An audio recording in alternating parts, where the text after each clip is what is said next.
That music got me hyped. Get the hype going for the music. This music gets me hyped. Feel the music and feel the hype.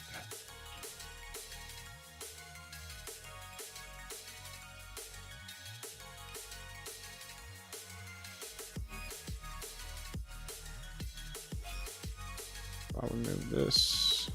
Pre-combat. Pre-combat. we could do a EDM album about Magic. We could and we should.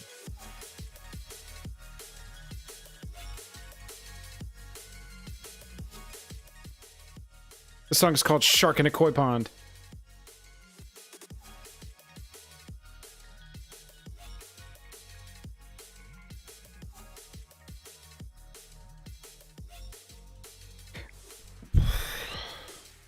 I canceled this too. I canceled it. Grandpa figured out how to use the internet. I canceled it through PayPal. Hopefully, we'll see. Yeah, that's a good way to do it. That's like Control-Alt deleting the subscription. Yeah. You're just like, program, you won't cooperate. I'm gonna smother you with a pillow. That's right. That's right. Bam, bam, bam, bam, bam. Bam, bam. Have you ever watched a channel called Red Letter Media? I feel dumb for never having seen them, but apparently they're big shit, and I really enjoyed the like movie review of theirs I watched. Oh yeah? No, I haven't. I haven't seen it. Let me get chat pulled up here. I need to get chat going. What's up, Max, Sydney, Israel, Devin, Brody? How we doing? I need to get in here and see the chat. Yeah, we're pumping a late night stream. We're probably gonna go for an hour. We're gonna talk about some Kaldheim stuff. Do a little part 1 on our set review. Goodness gracious, this music is so intense. Ryan, what's up? There we go. Everybody get down here and hit that like button so people get shown this by YouTube. Is there a way that I can turn the music down on my side and just keep your voice? I could not share sound, but that's how I get the theme song to you as well. I could turn it down a little bit. Yeah. There you go. How about that? Yeah, that's good. And then after the theme song, you can just not share sound with me, and that'd be perfect. Yeah. You know what's dumb? I have to turn off sharing and then turn it back on to take sound off. Isn't that dumb? Rip. But you know what, though? When you get your Go XLR, you'll be able to put the music on a slider, and you can just turn it down. Exactly. Which will be really nice. Exactly. We are close. We are close to that. Ryan Supernova Brody. Devin said this feels like Commander Legends Part 2 with all these legend cards to play as a commander. I know the power level isn't as big as Legends. Right, that's the big thing. The power level isn't near to Legends. However, I do understand what you're saying. Yeah. I do wish that some of these gods were multicolor, but I think that was designed very specifically so that, you know, we can't have these double-sided broken commanders. I mean, look at Tibalt. We got one side 2 mana, but the other side is, I think, 100. Is it 99 or 100 mana to cast it? 100. I think it's 100 mana to cast it. So it's either 300 to 500 mana to cast. I think it's somewhere between 400 and 600 mana if we want to count it exactly. Now this is a cool idea for an artifact. It's an artifact that's called like Infinite Fluctuator or something like that. And it just says this requires 1 million mana to activate. I could see it being like an unstable card or like an unglued card. And it literally requires 1 million mana in order to activate it. And it just says you win the game. It requires a 1 million mana activation. I like that. And then it just, you know, it's just a freaking commander card, or here, let's say this, 10,000 mana, which is something else that you would only be able to do. That way it's not all across the text of the card. But yeah. How's everybody doing? I can now read the chat. So I am here. I am present. I am with you.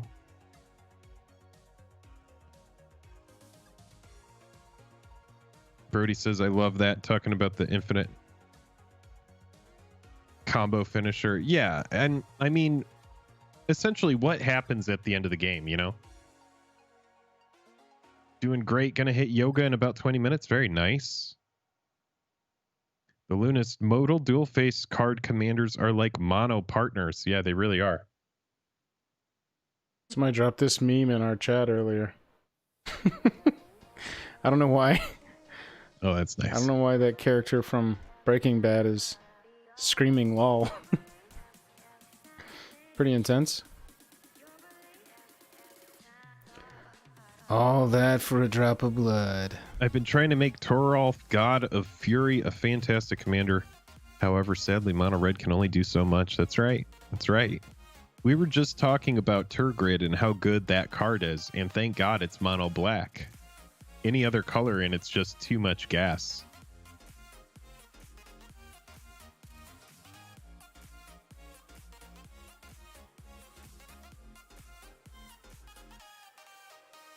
Yeah, Tergrid is way good.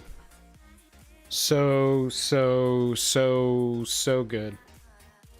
Yeah. It's a very, very strong card. I was here. Hey, Jake. Crispy, what's going on?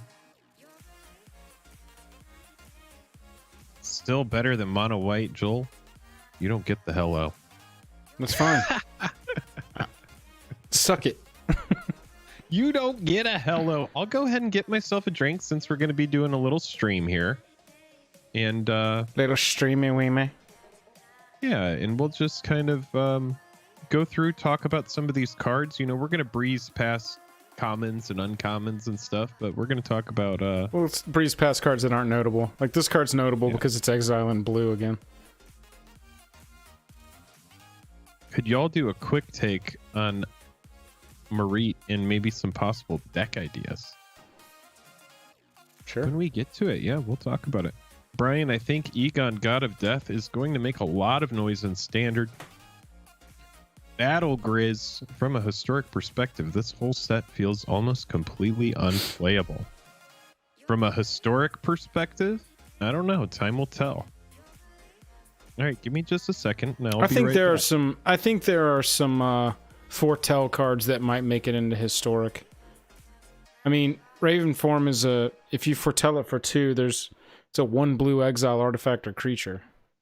That seems playable. I mean, 3 mana ramp in white and red.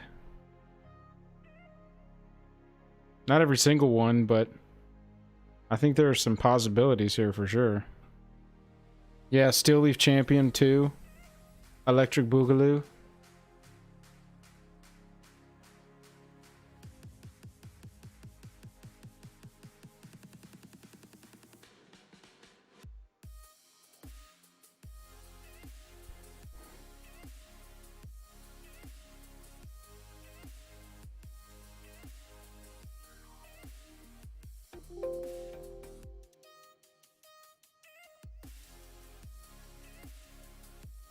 Oh, yeah. Yeah, Egon God of Death has some possibility. 1 mana, turn on your mill stuff. Run the other side.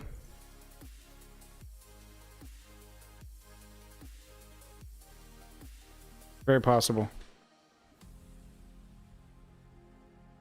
Valki turning into Arrow. Kaldheim, what's up? Good to see you. Izzy, what do you think of the cards that are from the set boosters? I mean, I don't think any of them, it's these down here, right? Are they, no, these are still...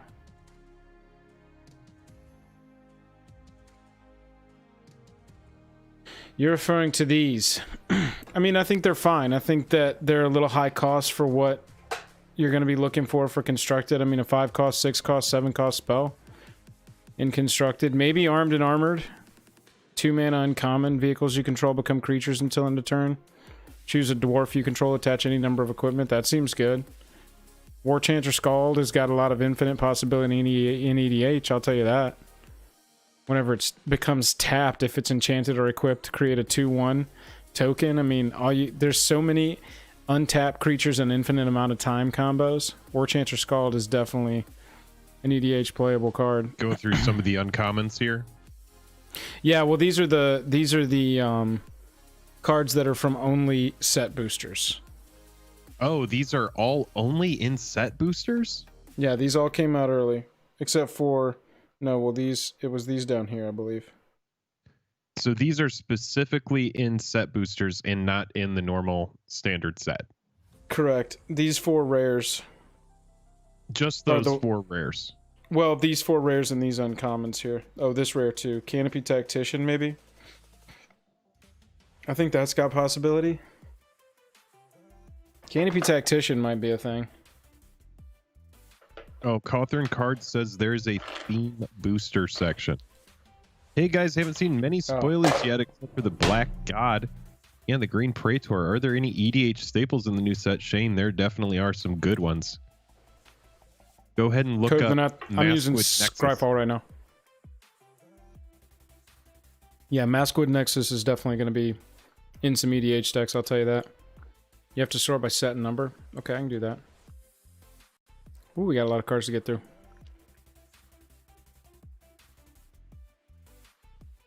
Set/number. In boosters.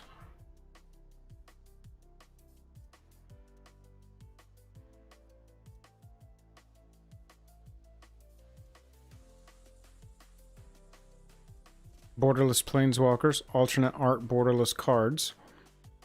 Oh yeah, I forgot that these are going to be a thing in those collector's boosters we're going to open. Showcases.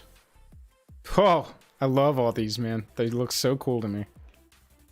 And yeah, then, the showcase cards are really nice. Here's extended. Theme boosters, here we go. Very nice. So 20 cards. Okay. And only these 5 rares are the ones that we've seen. Okay. Or as far as rares go. So these uncommons that we've seen are going to be pretty easy to acquire. So like the rares, if the rares are really, really strong, then I could see there being a pull for the set. Canopy Tactician is a strong rare, but it's strong for EDH. Yeah. 4 mana, 3/3, add 3 other elves. It's a baby anthem or starter anthem. Oh, they appear 6 mana, 4/5. Well. Okay. Beginning of each of your end step, if you gain 4 more life this turn, create a 4/4 angel. Seems like an EDH card to me. It doesn't seem like a constructed card to me. Same with Surtland Elementalist. You got to cast it for 7, and you have to reveal a giant card or pay another 2. So it's an 8/8. Whenever it attacks, you can cast an instant or sorcery from your hand without paying its mana cost. Cleaving Reavers, 5 mana, 5/3, trampling, pay 3, return it from your graveyard to your hand. Only if you've had an Angel or Berserker enter the battlefield. Right. When it attacks, you can fling a creature. Yeah, they all seem pretty casual. Even the Reaper here that has some graveyard recursion, it pushes you into Angels and Berserkers specifically. So it's still a little expensive as well, even with 5/3 trample for 5. It just seems a little bit slow, especially in these metas that have, you know, Uros and Okos and big Simic monsters. Right. And yeah. Exactly right. So that's okay. These seem pretty laid back. I'm gonna go I again guess by we could just spoiler go date. through we could just go through the like the main rares that have come out as of right now, since there's a lot of stuff, but I'm happy to go through everything if we want to go through all of it.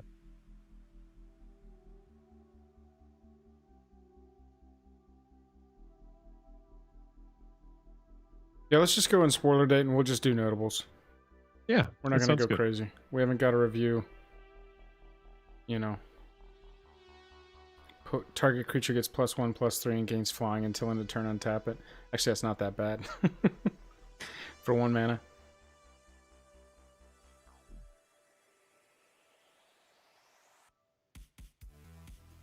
All right, so early on we did go through do we just want to do everything? Yeah, we'll just start here and we'll go through everything we got, and then we'll do another. We'll either do a part 2 and a part 3, or another big part 2 next week when this is all done. All right. Let me use the restroom real fast, and then we'll do this.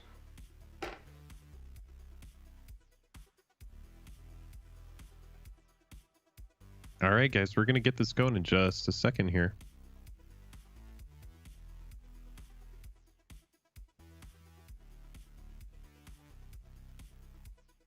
Whoa, I finally figured out how to live chat on YouTube. We're gonna get some stuff, some fun reviews going here. If you are enjoying the stream and you're not subscribed, click like, click subscribe. It's the best way to support the channel. Liking wakes up the YouTube algorithm, kicks this video to more people.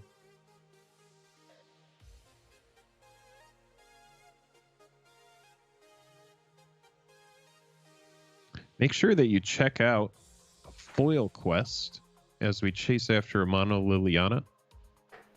Have a lot of friends hanging out in chat right now that have been part of the Foil Quest. Buzz, Fuzz, Poofy, Peanut. Poofy Peanut just joined us on Patreon. If you want to join us on Patreon, the link is down in the description below. Access to our Discord, lots of giveaway stuff. We have a good time over in our Discord. Every video. Name in every video. Help us with videos. There's a whole channel in our Discord called Help Us with Videos.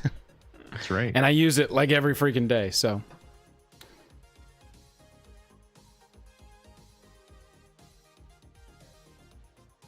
Well, there you go.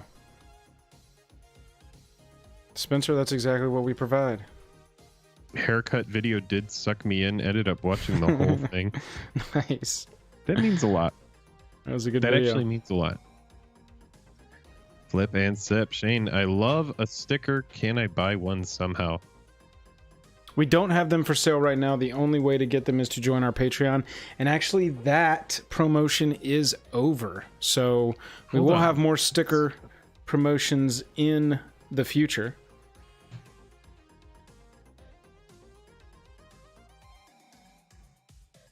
Jake might have something for you. We'll see.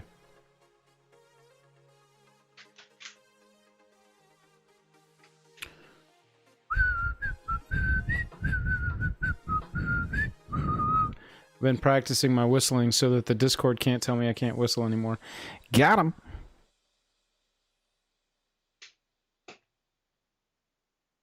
How many stickers have you got, Jake? I have a couple. I have to set aside a couple for friends and family. But I have 4. Poofy, we're going to go through everything that's been spoiled thus far. We're mostly hitting notables. We're not going to obviously talk about every little common, every little uncommon, but we're going to try and hit all the mythics and rares at the very least, and then we'll talk about some notable uncommons.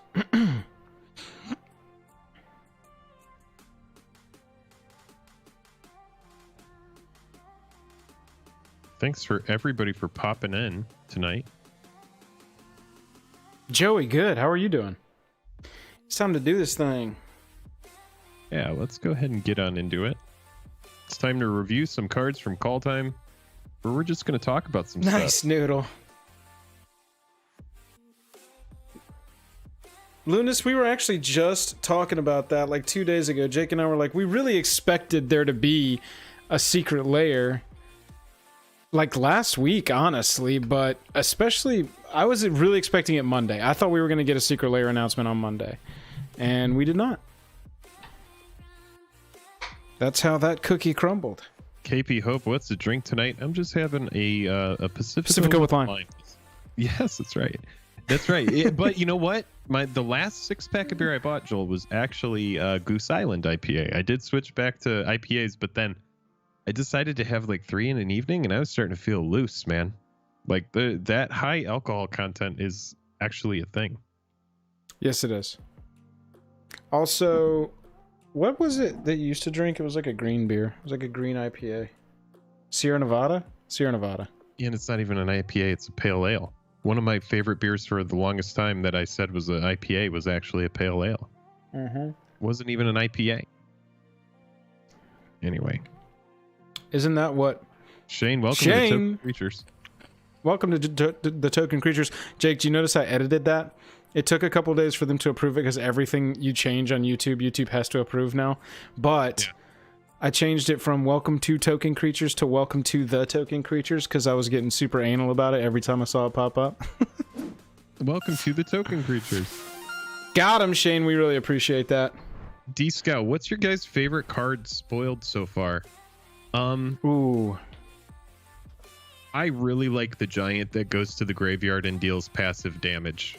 Like, I like that card a lot. And it's like, it ramps up giants. That's super fun. I also like Maskwood Nexus. Maskwood Nexus is pretty nuts. The capability that's going to come from that is really good. And World Tree.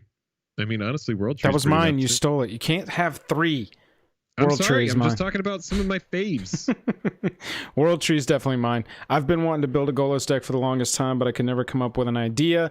And I felt like when I saw World Tree, you know, I'm definitely wasn't the first one to come up with the Golos World Tree deck, but I was an early adopter of it, and I came up with it on my own. So I love the idea, and I'm taking it, and I'm going to claim it as my own, and I'm going to finally build my Golos deck, and it's going to be Golos Gods Tribal.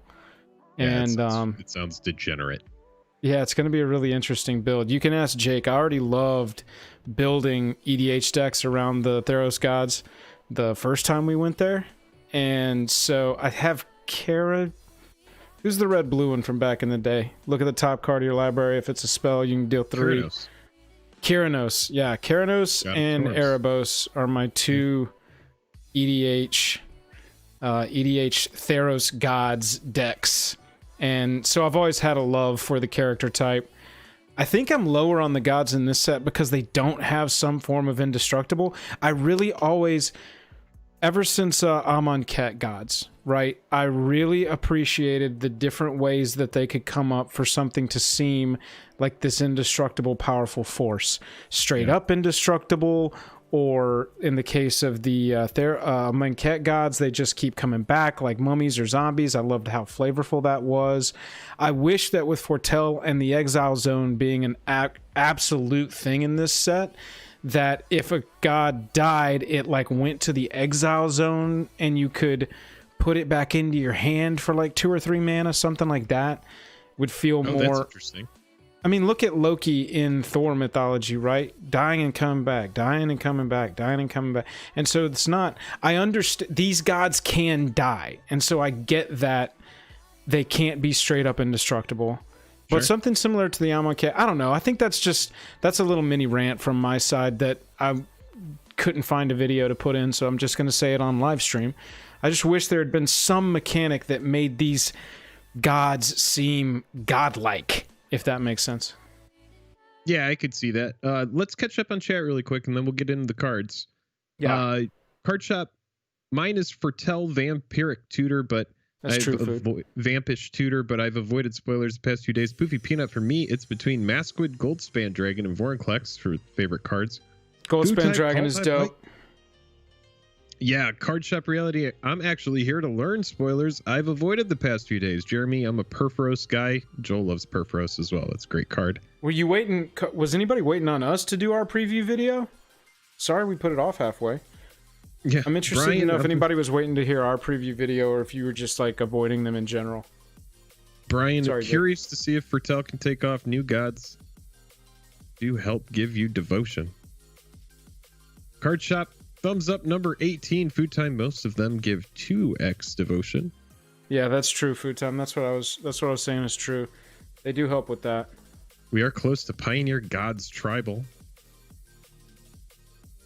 They don't feel like Magic Gods in gameplay, only in flavor. Mr. Postfuzz, so I watched American Gods. The new season started this week. The opening scene is Odin at a metal concert. Card Shop, thank you for that clarity. I just avoided spoilers, Joel, and combo like y'all's take. Yeah, I was actually kind of, Jake, I was really expecting, and I know we're not done. We have like another just short of a week. I was expecting some big thing, right? Like the showcase frames I get, and that's their version of this, but I was expecting, I don't know what I was expecting. something amazing, I guess, like the meme. I felt like they were gonna be like, oh yeah, and Marvel's Thor crossover cards randomly inserted in collector boosters, and I would have been like, there it is. That's what I was waiting for. Oh, you mean the groundbreaking Godzilla type news? Yeah, like something. Or like a secret layer with some fetch sort lands of are in all the thing. collector's boosters, you know, that kind of shit. Yeah, I was expecting something. And I'm not saying it can't still happen. It's just unlikely because a lot of the hype, they punch a lot of hype at the beginning and then again in the middle, and they've started tapering off from saving some awesome stuff for the last day. At the last day, they're normally just like, and here's the commons and uncommons. Enjoy. Yeah, you know, and I just saw in chat, Secret Layer Marvel is inevitable, and I think Shane, it will maybe be something like that. It could be like a Secret Layer, which is going to have its own amount of hype, and they might not want that to trample over current Kaldheim sales and pre-orders that are going on, and then what they're going to do is throw something out that people are really going to salivate over, and they're going to make the room to buy even after having ordered a bunch of Kaldheim. Like, that's what I would expect at this point, because I do agree with you, because Godzilla at this point had been revealed.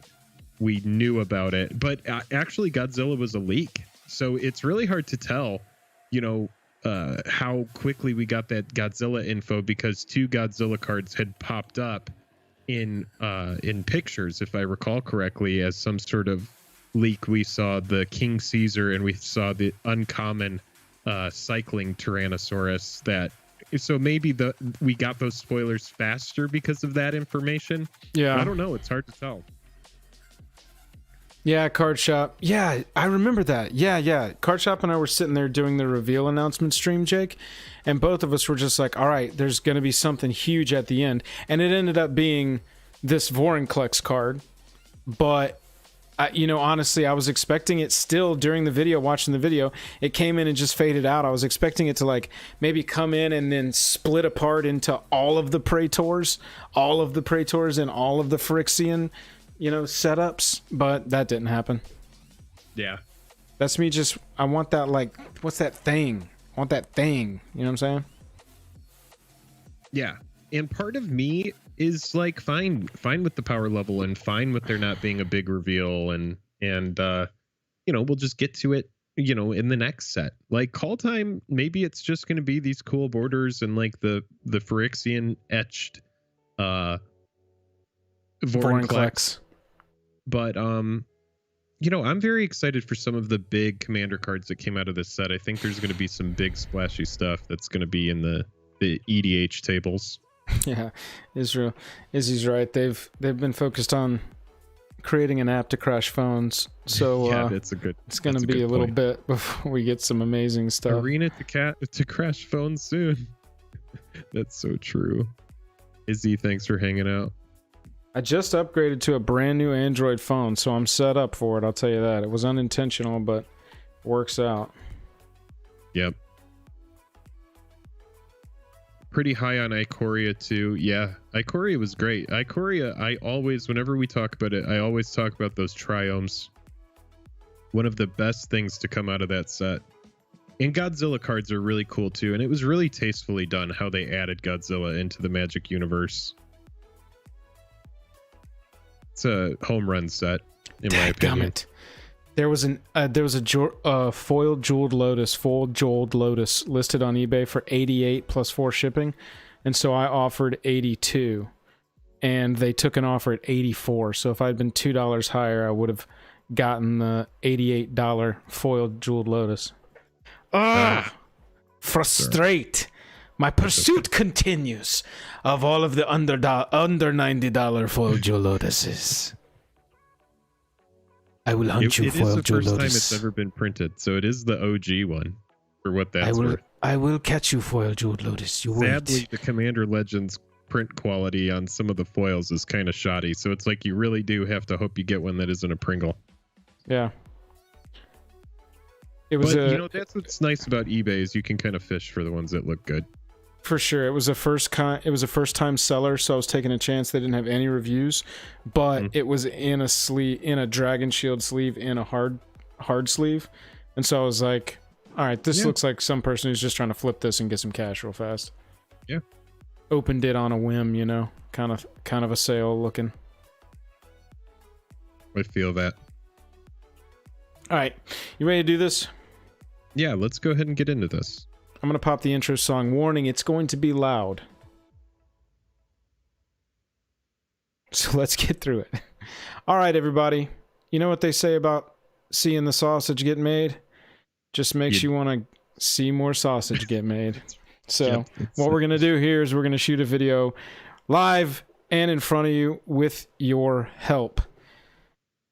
Members in chat of the Token Creatures, we're going to be checking out your comments while we're in the stream video. We'd love to have you as part of this video. If you'd like to join the Token Creatures, click that join button down there under the screen, under the vid, and you too will be able to participate. Jake, you ready to go? I'm ready, man. Let's do it. Starting the intro Let's talk about song some now. cards, and then we'll catch up on chat at the end of this as well, you know? Yeah, so chat, at the end of this, I'm going to say thanks for spending your time with us. We're out of here. But that doesn't actually mean we're out of here. Just don't forget that. We're still going to be here for you, I promise. We'll still be here. We're going nowhere. That's just us ending the video. All right, here we go. Intro song. Yeah, let's do it. Let me write down a little timestamp here. Make my life a little bit easier. There we go. Aaron, what's up? We're about to do a video, but we'll catch up with you again at the end. We're gonna try this. We're gonna try this again. All right. Ready to go? Yeah. Here we go, everybody. Hello and welcome to the day. Thank you for spending your time with us.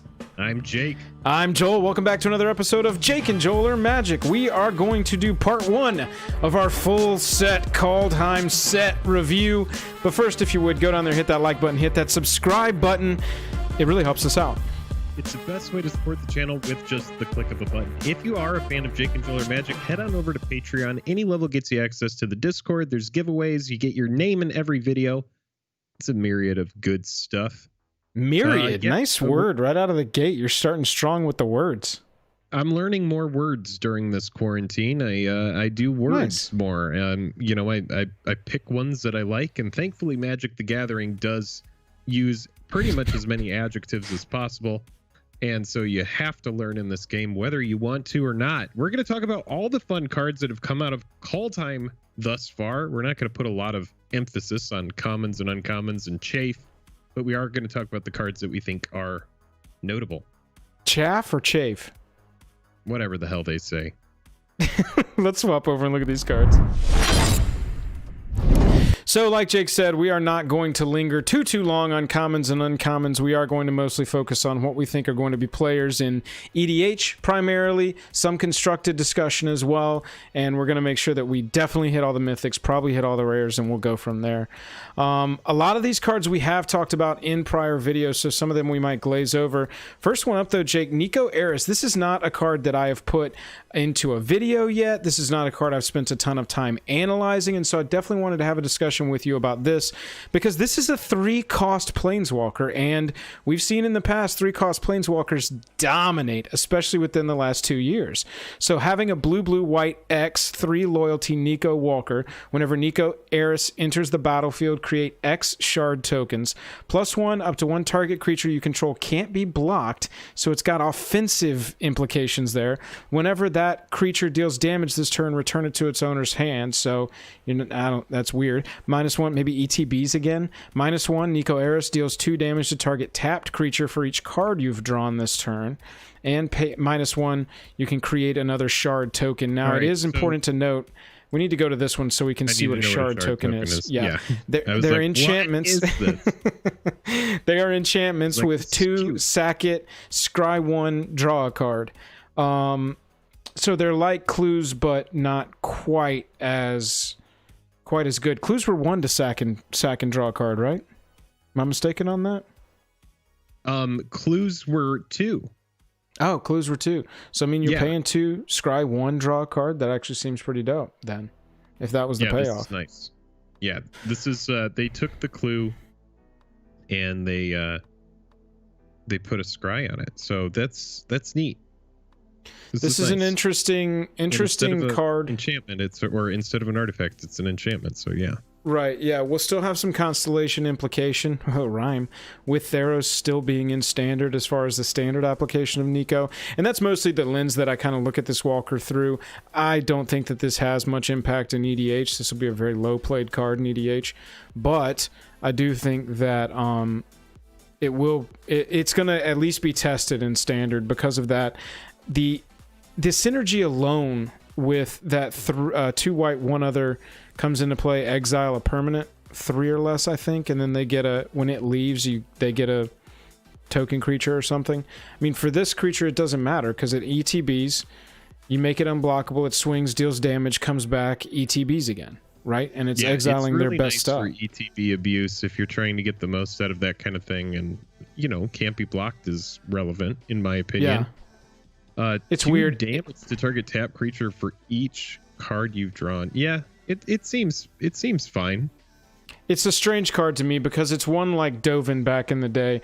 Dovin was like this offensively minded planeswalker, but in colors that mostly lent themselves to defense. I mean, there's not been, besides mono white in recent years, there's not been a ton of really aggressive decks. Even the blue attacking deck, that mono blue thing that was running around really rampant like a couple years ago, maybe a year ago, with dive down and the like. So it was around Ixalan time. That deck, it only needed mono blue. It ran those 1/1s, and it was basically a counterspells deck because you were just drawing a bunch of cards off of Curious Obsession. I don't know. It's interesting. I'm definitely going to be playing this in the early access event. Side note, we will be part of the early access event, so check our Twitter for schedules on that. And we'll see how Niko does. Jake, we can talk about Valki, God of Lies. I actually broke this whole thing down for a video. You want to read this one? Yeah, this one's super fun. 1 black, 1 other. When Valki enters the battlefield, each opponent reveals their hand. For each opponent, exile a creature card. They revealed this way until Valki leaves the battlefield.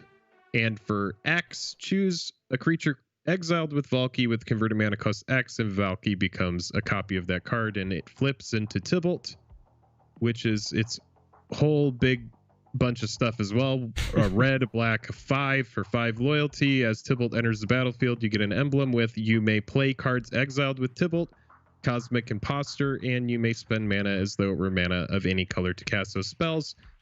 +2, exile the top card of each player's library. -3, exile target artifact or creature. -8, exile all cards from all graveyards and add 3 red mana. Yes, you can cascade into this because it checks the front of the card, and then you can put the back side down. So Demonic Dread, Bloodbraid Elf, cards like those, but you have to kind of build your deck into subpar strategies in order to really pull it off well. I don't know. Maybe it's going to be a good combo card. I think in Commander, the card has a lot of potential. It is red-black, so it's not pigeonholed into being a monocolor card. Yeah, it is proof that, like you said, Jake, MTG cards have words, luckily, and this one's got a lot of them. I did a whole video on Tybalt, Cosmic Imposter, and Valki, God of Lies in EDH.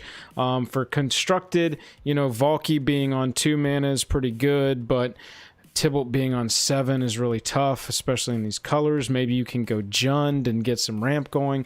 I don't know. We'll see the applications. Tough because it's like you get this fun effect that lets it become a copy of a card that was exiled. You get a little bit of a choice there because you are exiling creature cards that they revealed from their hand. So there is a little bit of potential, but again, it's pretty chaotic. It's pretty random. The front of the card, the absolute gas is on that Tybalt, but again, at 7 mana, it's kind of a lot. We'll see how the card does, though. Again, you can cascade into it, so I'm sure there's going to be some players that are trying to figure out a way to get Tybalt online as soon as possible. I think I want this version in foil as my EDH commander because I'm definitely going to build this. This version's really dope too. I mean, Valki looks awesome in this shot. Anyway, We had talked about some of these in some of our early set reviews. Sigrid God Favored is going to be probably, if white is a playable color there and there's enough support around it, this card is going to be super dope in Standard, Flash, First Strike, Pro Gods. Enters the battlefield, exile an attacking or blocking creature until it leaves. It does so much that you want in Standard. Same thing with Old Growth Troll, 4/4 for 3 with Trample. I mean, with just that, whatever this downside is, we don't care about. And then look, haha, it's not a downside. It's actually more value as the card goes on. It's ridiculous how much power green gets lately. Dies if it was a creature, return it as an aura enchantment to a forest that lets that forest tap for 2 until you want to pay 1, sack that forest, and get a 4/4 with trample. Ridiculous. Cole the Forge Master looks really dope for 99 for the 99 of an equipment attacking build. Wylith is where I would say this card. So nice. Oh yeah, dude.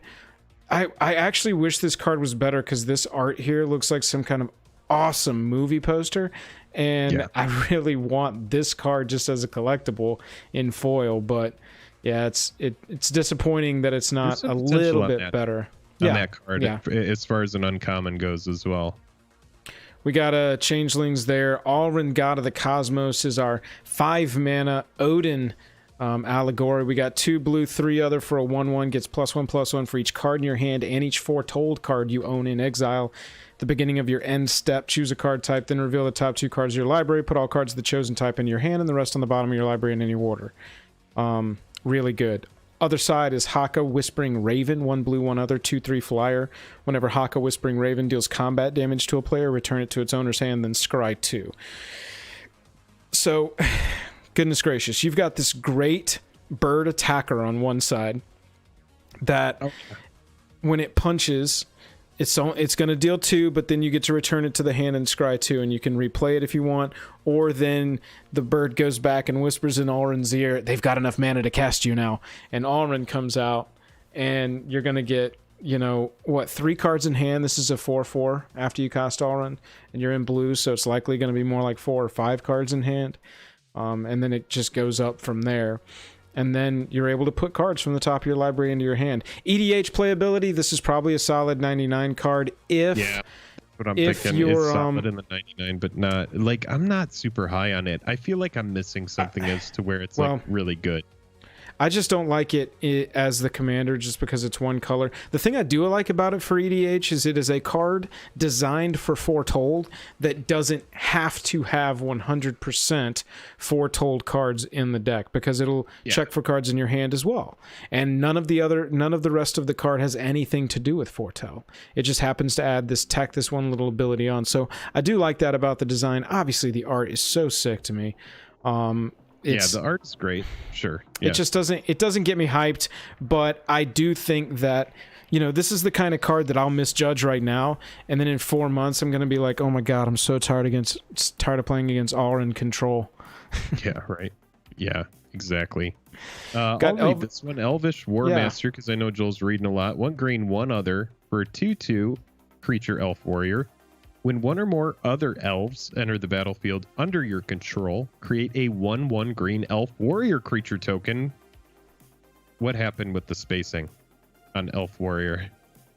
Did they miss a spacing there? Yeah, it's funny because they've got space right here too. What happened? It's a only once each turn, and for 2 green and 5 elves you control get +2/+2 and gain death touch until end of turn. A nice little mana dump for any sort of infinite mana there. A great way to get value if you don't have any cards to play. I think it's a fine card. It's great that it's non-legendary because this card you want in multiples because you're just going to get these compounding interest on it. Pretty sick. Good elf card.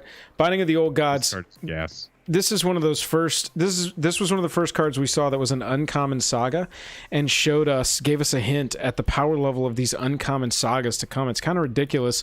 I guess they just didn't want the rare slot to be sagas because some people might not think they're as exciting of a card type, but I personally love them. I think that these are essentially like the balanced version of designing a planeswalker so that you never have to worry about your planeswalker being broken. Just put it on a saga. Bing, bang, boom. Yeah. 1 green. I like this card is fine for me in that first phase. Like, Yeah. I'm fine after one lore counter for the casting cost is in like a standard format. So Like, it's this 4 seems mana. good. You get to destroy a non-land permanent. Then in your second phase, you get a forest onto the battlefield straight up. And then in your third phase, who cares? But all your creatures you control can gain death touch. Silly. I mean, this is a pack one, pick one potential for me in draft. Oh yeah, filters it's your just- deck, kills anything that says non-land permanent. Yeah. Like versatility, baby. So good. Yeah. Here's shock to a creature or planeswalker, but it's a lightning bolt if you have 3 or more snow permanents. We've seen Varragoth before. This is gonna, on an attack trigger, gonna go shuffle your library or search for a card, then shuffle your library, put it on top. So we got a little vampiric tutor on a stick action happening here. Legendary, so you're not gonna be able to run it in 4s, but I think it's got some potential. It's a cool design. I'd like to see it in action. Has absolutely my favorite showcase art, I think, awesome. of the entire set. I'm going to be so hyped to pull that one. Serap's Packmate is using the Foretell to draw a card. Auron's Epiphany. Now this one's interesting because, Jake, we've talked about this one, I believe, in one video, but this seems like it's going to be, you know, a potentially annoying card that we're going to have to play against forever, or it's just not going to be that good because you got to pay 2 to foretell it. You can't foretell it in the same turn, but creating 2/1/1s, taking an extra turn, it does exile itself, so at least it's not going to go crazy infinite. Yeah, I do like when spells like these exile themselves. I think that that's important. We don't want to find ourselves in one of those situations where someone's like, look how I broke the extra turn cards. Right, yeah, exactly. Vorinclex is doubling season on a trampling Hastings 6/6 Phyrexian. So, you know, 6 mana goes a lot longer in green, a lot further in green nowadays, Jake. I mean, Terra Stomper, what was that? That was like the best we could do back in the day with a big green creature, and now it's like trample, haste, so much text that we had to put it really small. Yeah, exactly. I love that.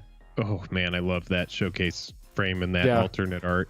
I think that one's up there for me. From like the past couple years is that Wizards of the Coast have really stepped into this alternate art phase of doing things. I think, you know, we saw money. Yeah, like Japanese War of the Spark, and that was just like where they really were like, okay, how about a bunch of cards have alternate art? It wasn't like Battle for Zendikar and Oath of the Gatewatch and, you know, all of those sets where they came up with these masterpiece things. It became very like mainstream, just like in a regular box, you're going to find alternate art cards and stuff. And so, yeah, it's an interesting direction. Yeah, it really is. Behold the Multiverse is our Foretell, scry 2, draw 2. I can't remember what this spell was called 2 years ago, but this spell pops up every now and then, and this time it's got the set mechanic on it. 3/3 flyer for Foretell 2. It's pretty sweet. Going to be limited. Glimpse of Cosmos is pretty cool because if you control a giant, you can cast it again for just 1 mana from your graveyard. So there's definitely a shoehorned in blue-red giants deck into this set. This is one of the cards that they've shoehorned in to deal with, you know, to be part of Is It Giants. We'll see more cards about Is It Giants later, and we can talk about it then. Snow-covered lands, snow-covered dual lands. Hooray! So as Reflections. we scroll past these, I just want to say to everybody hanging out, if you are just now joining the stream, we're just in the middle of a video. We're going to catch up on chat just as soon as we get done. So everybody hang out. Hope you're enjoying the stream. Yeah, absolutely. We've got our searchable 2-color snowlands, Reflections of Lit Jara. Whenever you cast a spell of the chosen, deal, these lands. I just want to say this before we glaze over these. This is a pretty big deal for snow-covered permanents and stuff. So it's just like, and the fact that you can search these. I get that they enter the battlefield tapped, but searchable, like that's nice. That's really really nice. Huge, yeah. I wish they had been shocks, obviously, but I don't know that I want my rare land slot in this set to be snowland shock lands. But maybe. I don't know. Exactly. Reflections of Lit Jar is a card we've talked about. We have a video on the channel. Go check it out. That kind of breaks down it and some fun combos. But you're choosing a creature type. Whenever you cast a spell of the chosen type, copy that spell. Ridiculous. Permanents coming into the battlefield. Glittering Frost is adding mana. Goldspan Dragon's another one where we have a whole video on the channel. Right. But this one is a huge EDH infinite enabler. the fact that treasure tokens can tap for 2, it just seems redonkulous. This is going to be a card I think that goes straight into EDH. I'd be interested to see if the good deck brewers are going to be able to break this in constructed, because that would seem pretty fun to me, and it might pull me back into standard if there's a Goldspan Treasure Dragon, deck to play. I love 4 for 5 too. I mean, that's it's not a bad card by itself, but the fact that it does double your treasure tokens, or not doubles the tokens themselves, but doubles the mana that the tokens produce. It just very easily goes infinite with any spell that can target it, and then any one cost spell that can target it, and then bounce the enchantment back to your hand. Yeah, it's a very, very strong card. Yep. Giant's Amulets, this kind of Phyrexian equipment thing going on. 1 blue enters the battlefield. You can pay 4. If you do put a 4/4 onto the battlefield, then attach it, and the creature gets +0/+1 and this creature has hexproof if it's untapped. It's got an equip of 2. This seems really good for like some kind of spell casting residual creature that's not supposed to be attacking. 1 blue to cast it, 2 to equip. I know it's an uncommon, but I did want to mention it for that there are commanders that all you want to do is play them, hit the battlefield, and then they do their thing. You never want them to tap. And so the fact that for 1 blue and then a 2 equip, we can give it an extra toughness, which is negligible, but that creature has hexproof. That's pretty sweet. Just redundancy in EDH so that you can protect your like spellcaster or passive ability commander, really however you're building that. Calamity Bearer continues this giant theme. Giant source you control would deal damage to a permanent player, deals double that damage to that permanent player instead. It's so fun. Yeah, it's not going to be a 4 of. Absolutely. Forge the Tyrite Sword. This is another one of these uncommon sagas that's so ridiculous to me. 1 white, 1 red, 1 other. First 2 phases, create a treasure token. Ramp, and create treasure tokens, which is a relevant token type in this set for 3 mana in white and red. That's nuts to me. Then you can go search your library for a card named Halvar or any equipment, and then go put it into your hand. So you get treasure, to make sure you can cast Halvar or the equipment or whatever.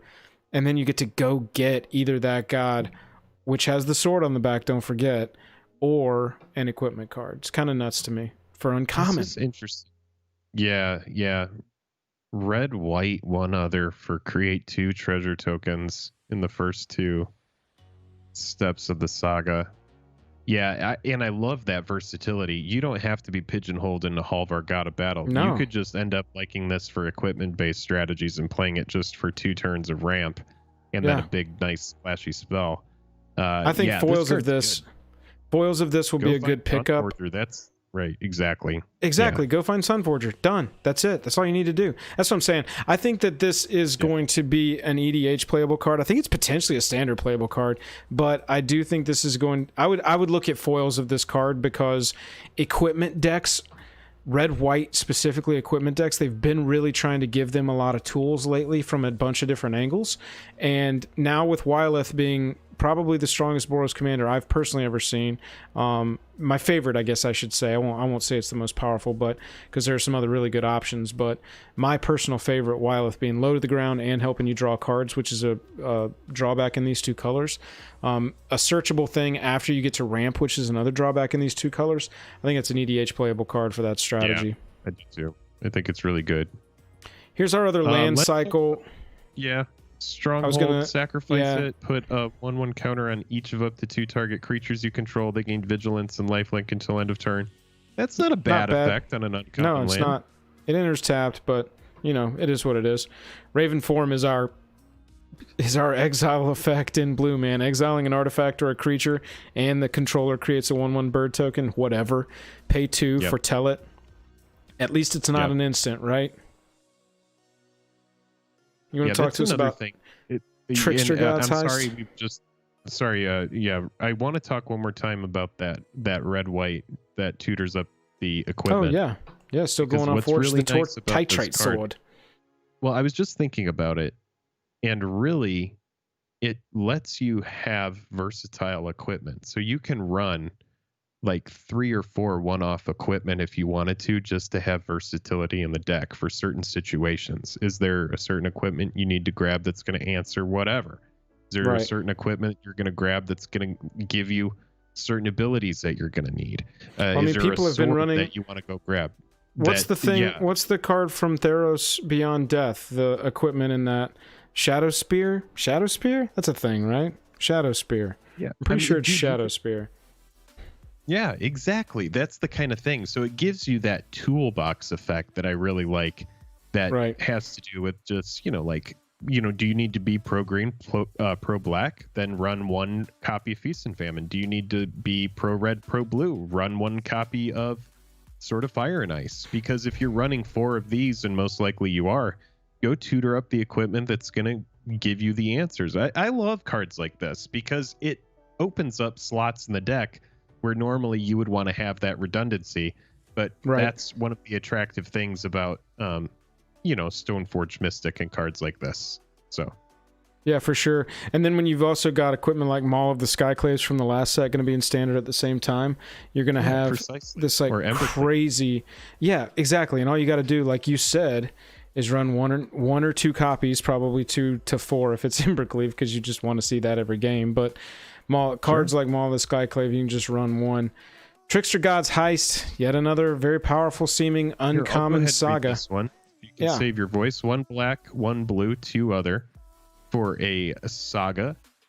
And what do we call the phases of a saga? All right, first lore counter, you may exchange control of 2 target creatures. Second lore counter, you may exchange control of 2 target non-basic non-creature permanents that share a card type.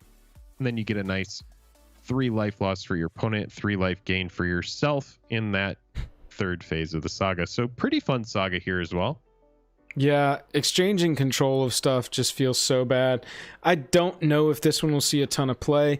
4 mana and it might not hit is kind of a bummer. If that was more about destruction than exchanging, I could see it being a more likely playable card. But, you never really want to go into this and be like, well, crap, I don't even have a creature on the battlefield right now.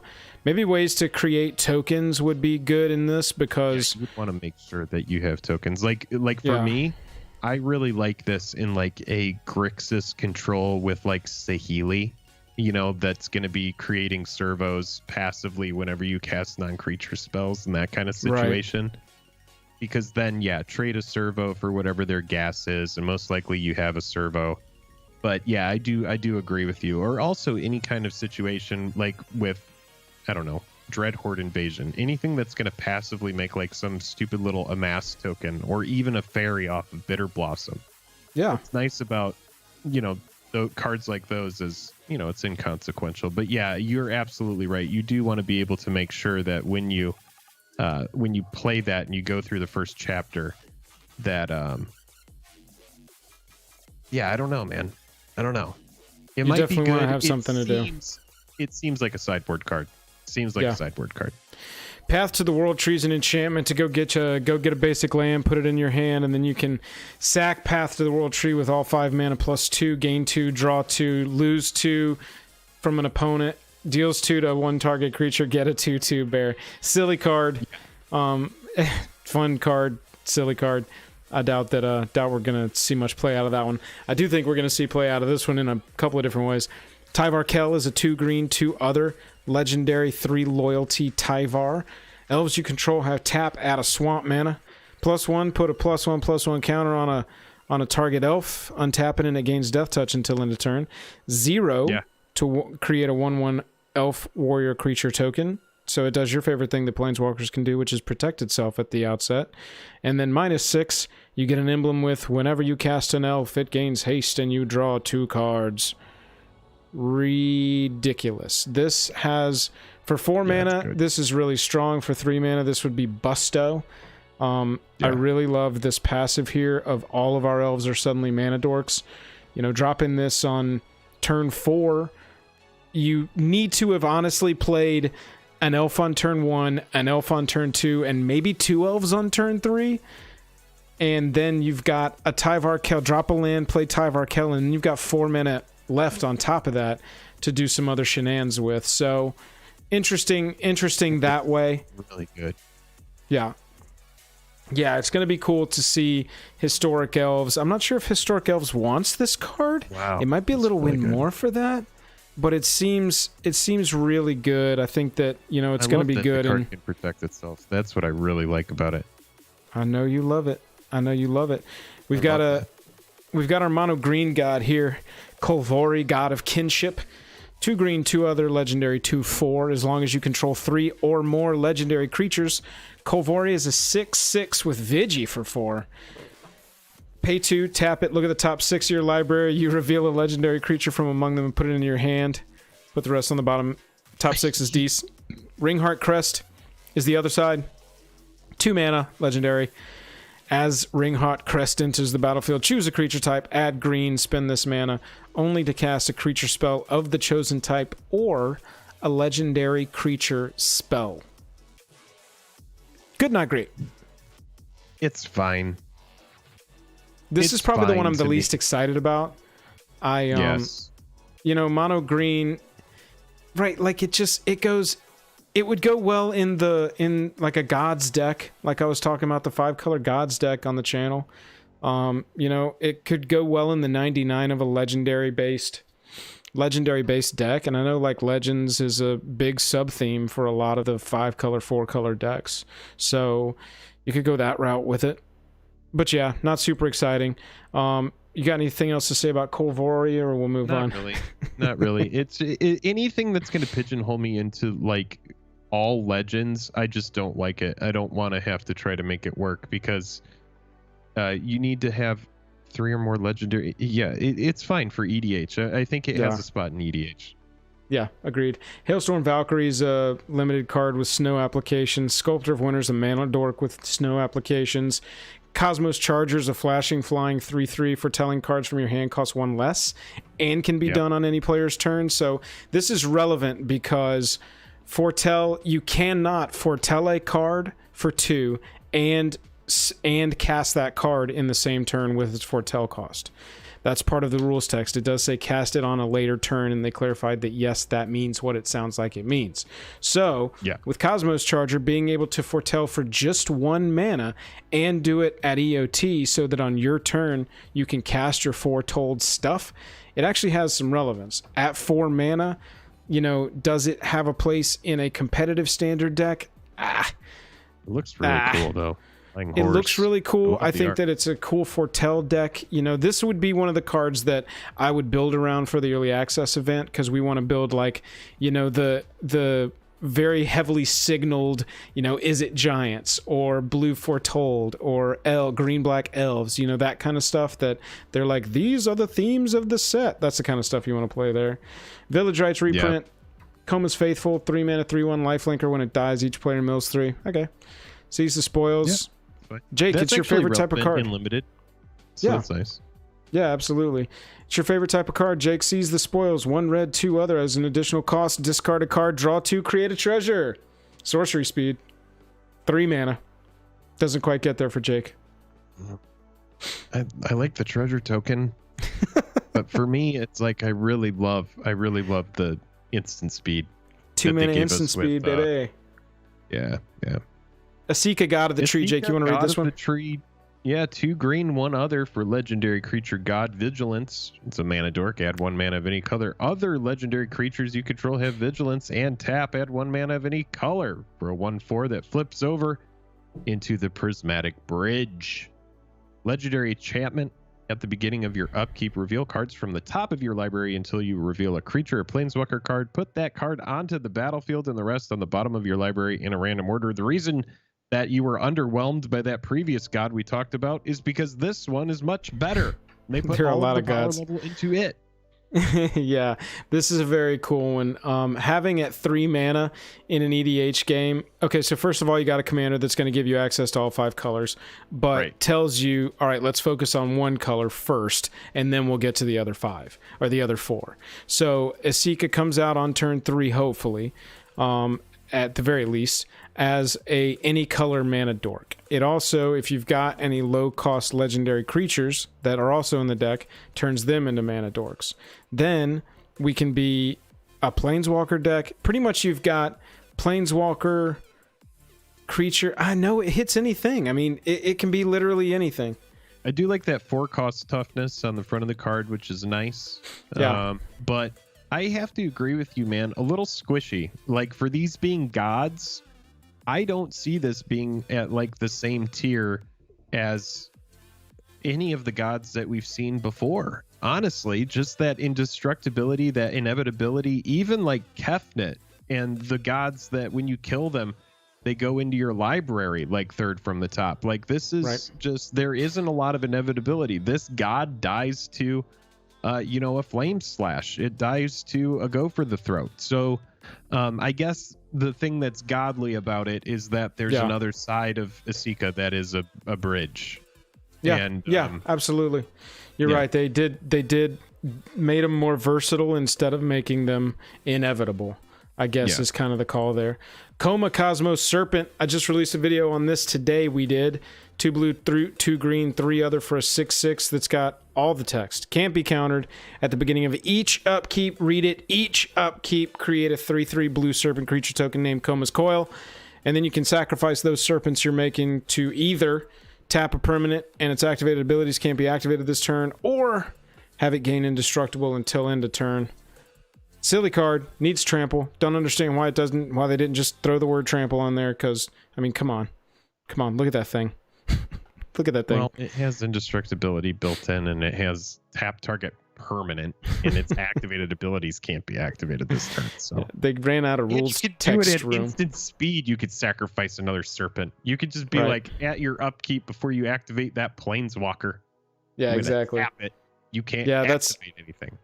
That's how I saw it. That's how I saw it as well. Realm Walker, we've seen. This is our buy a box promo. Choose a creature type. Look at it. This is what Oracle of Moldiah, but for creatures. Yep. On a 3 mana cost. There's your Alrund. And then we've got the World Tree, ladies and gentlemen. My favorite card from the set that we've seen so far. Jake loves it as well. Enters the battlefield, tap it to add green. As long as you control 6 or more lands, all your lands tap for any mana, which is nuts. And not being legendary, you can play 4 of this, and it's just like cool. So all of my lands are always going to be all mana. Daniel T, thanks for that. Keep up the good work. We appreciate it. And then you can pay white, white, blue, blue, black, black, red, red, green, green, tap it, sack it, search your library for any number of god cards, put them onto the battlefield, then shuffle your library. As if that wasn't already good enough. I do have a video of this on the channel. There's a game-winning combo if you can activate this in EDH, and then, Golos is easy to go get a land with. So, this is going to become an actual thing here in EDH. I know it. It's kind of ridiculous.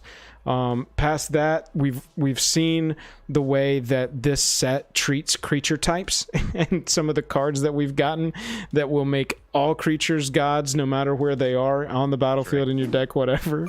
And so just the ability to do that, and it just seems so broken. Walter, thank you for that super chat. We really appreciate the love there. Jake, what do you think of the World Tree? Yeah, I think it's a great card. You've said a lot of good things about it. I'll go ahead and on the back end of this put a video if you guys want to check out our World Tree discussion that Joel did, and we kind of break the card down there more. But yeah, the inevitability, being able to make everything a changeling, all that kind of stuff is just yeah, it's gonna be nuts for this card. Yeah, I want that as a play mat. Yeah, I think that would make a really sick play mat for sure. Yeah, for sure. We got a 5-cost legendary Orzhov Angel here. Flying lifelink 2/4. Whenever you cast your second spell each turn, look at the top 3 cards of your library, put one of them into your hand, the rest into your graveyard. This is such a weird ability on a black and white card to me. Second spell each turn, that sounds like a blue ability to me. Maybe red. I mean, in Eldraine, that was a red and blue ability. Look at the top 3. It's black. That's blue. It's that black. It feels weird, man. This card feels weird. The art is dope. Card is fine. It's just it's in my opinion a limited card. I'm sure there's some people that are going to run Angels that are going to make it work, but I think it's an EDH Angels card for sure. It doesn't even have to be an Angels card, honestly. EDH, you're casting 2 spells a turn. That happens. Plus, you're going to have a way to refill your hand. Yeah, I don't know. It's 5 mana. There's other ways to draw cards that are better than that in black. Yeah, I mean, I'm sure that there's some people that can't wait to put it in their Angel deck, though, for sure. Yeah. cast your second spell each turn, you gain 2 life. Jake, tell us about Saw It coming here. 2 blue, 1 other for counter target spell, and it has foretell. And what that means is that you're gonna pay this 2 down, or pay this 2 down. That's the words that I learned for this. Putting on layaway Stream.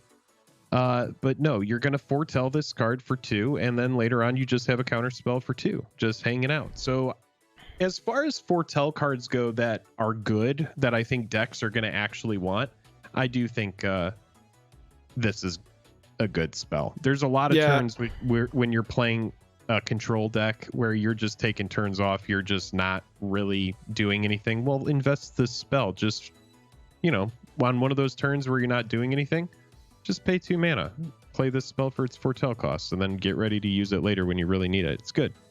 Right, and at worst, it's a cancel in your deck, ready to go. You can still cast it for 3.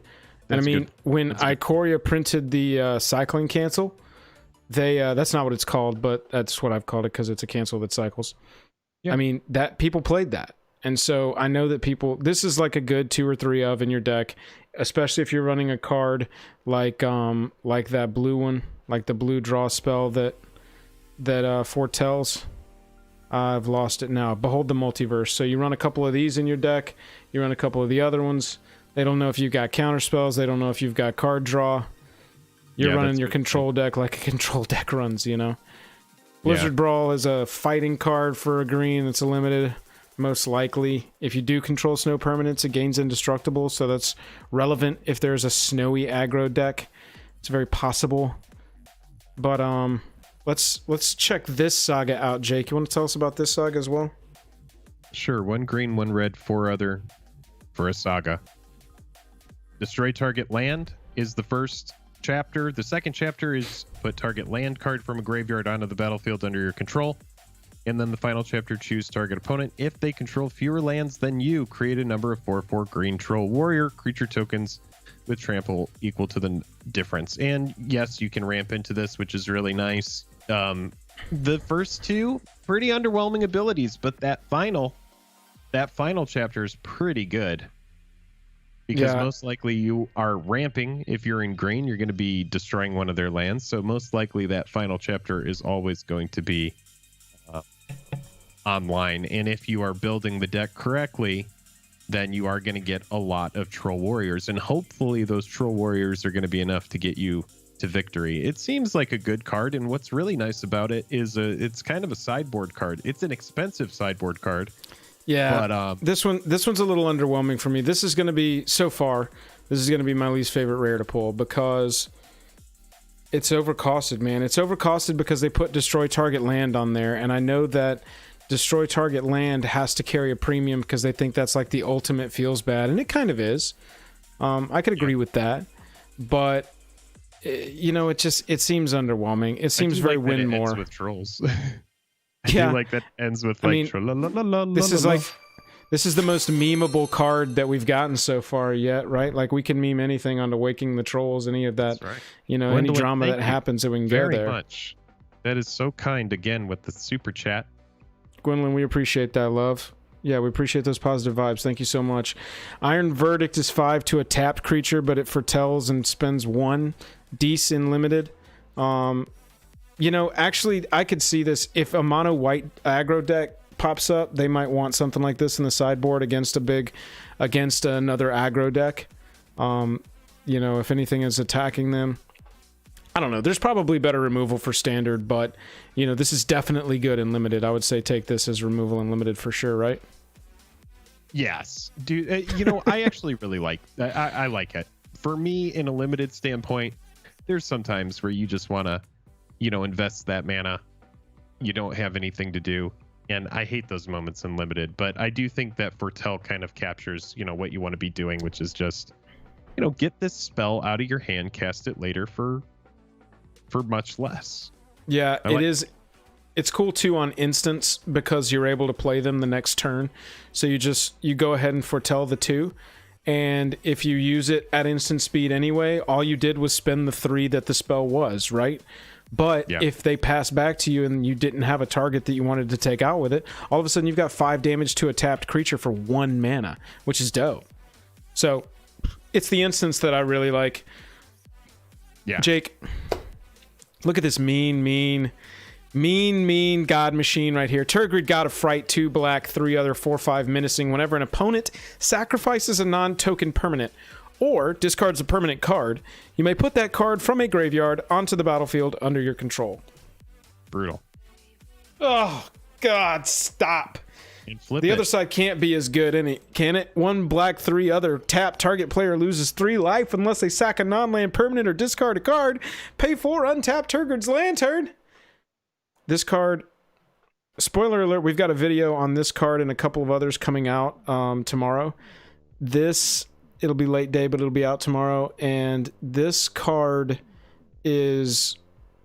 It encourages such a feels bad way of building and playing. This is the best god that I've seen. And it's funny because it's mono black. And let's just say this. I think this as a 4 of is all that you need in a control deck. I mean, you need some other sort of win condition just in case, like an Unmoored Ego or a Memoricide type of factor, where they get rid of your win con.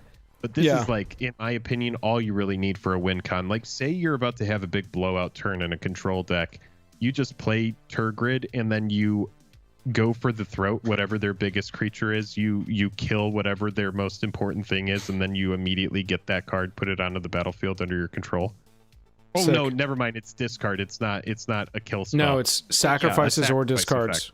So yeah, so say if you're playing a control deck, you kill whatever the small stuff is. Whenever they play their big spell, have a sacrifice effect. Any type of target player sacks a creature, anything like that, to get it back. Yeah. I think there's a lot of a Geth's Verdict, something like that, instead Yeah, of... absolutely. Yeah. I think this card is very, very good. It's very good. I don't think it's broken like a lot of people do think. I think, though, that it encourages a type of deck building, specifically for EDH is what I'm talking about, that lends to a very brutal play experience when you're playing against it. I mean, you want cards that we talked about in the video that we shot about Tergrid. You want Painful Quandary. You want Necrogen Mists. You want cards that are making everybody discard cards. You want to play this in a red-black deck that's got Wheel of Fortune. Because that's ridiculous. Kroxa, exactly. Kroxa, dude. Like, oh my gosh. Great card in there. Yeah. It's just so brutal. And I do think even as a commander, it might have some opportunity, but thankfully, again, they did make it mono black because this card doesn't need any additional fuel, in my opinion. Grave Pact, whenever a creature you control dies, each other player sacrifices a creature. So play mono black, Tergrid, Grave Pact, Thrall tokens. Ridiculous. Yep. You're just sacking the Thrall token. Play Tergrid mono black Aristocrats. Like, she is an Aristocrats build, and just lean your Aristocrats synergies toward more of like everybody is sacrificing stuff and less into the you're sacrificing stuff, because you can lean it either way you want to. And that, yeah, dude. And this art, for some reason I love this art. It seems simplistic. It's just very clean to me. I don't know. It kind of reminds me of like a mobile game almost, but cool, like in a cool way. I'm not trying to dunk on it. Beautiful art. I'm a fan. Anyway, this is our Dragon Berserker that we saw in the preview about when it's got Boast, and you can pay 5 to create a 5/5. Boast is the attacking mechanic. Boast is one that I need to play to feel. Boast so far is not exciting me, but it could be good. And so, it's got a lot of the payoffs. If you can pull it off and that creature survives, a lot of the payoffs are good once, and they're really good twice. And so we'll see if, there are ways to make them stay alive. We got a common cat here for 3/6 that you can foretell and cast as a 3/6 Vigi for 4. That's not bad. Yeah, it's a fine card. I mean, I'm not super... It's limited card. Right. We do have Esika's Chariot, though. Yeah, 1 green, 3 other for a 4/4 legendary artifact vehicle. When the Chariot enters the battlefield, create 2/2/2 green cat creature tokens. Whenever it attacks, create a token that's a copy of target token you control, and it has crew 4. So it comes with the cats to crew it. Yeah, the 2 cats can crew it. And then Right. what else is nice is Lupine Prototype. Jake, just so y'all know, Jake cannot even look at a vehicle without thinking about Lupine Prototype, because this card, if you're not familiar, why do you have it? How do you have it up? For 2 mana, it's a 5/5. This is from, what set even was this? Eldritch Moon? I'm not even sure. Or Shadows of whatever it was. It's Lupine Prototype, nice. It can't attack. Those are Emrakul's tentacles, I believe. Oh, don't say tentacles. We've got Lupine Prototype. Can't attack or block unless the player has no cards in hand. But it's a 2-cost crewer. The first time that Lupine Prototype was ever featured on our channel was in a video about Consulate Dreadnought. But, you know, I like that this is a 4-cost 4/4. It doesn't have haste, doesn't have trample, which is kind of a bummer. But you're creating token copies, and 4 with a 4 but that's relevant. You know, you can't just, they're not just going to have a 4 power necessarily on the battlefield. 1, 2, and 3 toughness, I would say this is going to die really easily to attacks and to a double block. But, you know, the fact that it can crew itself with just casting the card, and you're going to get to at least create one more 2/2 cat out of that, and that's like your floor. You probably put this in synergies, you know, be cool. It's really dope art. These cats on here look awesome. I just don't know how I feel about it. I don't know if I like it very much. But it's a really hyped card. People are really into it. I don't know if it's because it's the art and it's 2 cool looking cats, or it's token creatures. Cats. Yeah, I'm not going to say people that love people cats. don't love cats. Yeah, people like cats. Got an uncommon legendary bird here, Vega the Watcher, 1 blue, 1 white, 1 other for a 2/2 flyer. Whenever you cast a spell from anywhere other than your hand, draw a card. Bird Spirit. Casting cards from exile, casting cards from your graveyard, like maybe an Esper. This is in the 99 of an Esper graveyard thing where you're casting cards from your graveyard, you know, top of your library. Looks like a way to get value out of the foretell stuff too. Any of that kind of stuff. Yeah. It's definitely leaned towards foretold. Foretell. I mean, what's the Planeswalker commander? She has an orrery, I think. I can't remember what it was, but she's top of your deck tribal in EDH. She was a Planeswalker that was printed. I think that this would go really good in the 99 of her, because she was all about setting up miracle cards and Animatu. That's what it was. Yeah, thank you, chat. Animatu. This would go really well in the 99 of Animatu, because you're trying to cast cards from the top of your library there, like top deck certain stuff. Yeah, I don't know. Makes sense. It's an interesting bird because it's going to replace cards in your hand, and, you know, just when in doubt of your card design, draw a card on there and you're good to go. Yep. Undersea Invaders, a flashing 5/6 that enters the battlefield tapped, so not really a combat trick, but an EOT, I guess, if you don't use the mana for a counterspell. Well, next up, we got a mythic that Jake is super pumped on. Yeah, it's just 2 red, 3 other for a 5/4. Your opponents can't gain life. Giant Berserker. At the beginning of your upkeep, Quakebringer deals 2 damage to each opponent. This ability triggers only if it is on the battlefield or if it's in your graveyard and you control a giant. So, pretty serious business here. It does kind of pigeonhole you into giants, but I like cards where I'm discarding a card to draw multiple cards, and this is one of the cards that loves to live in the graveyard, which is really nice.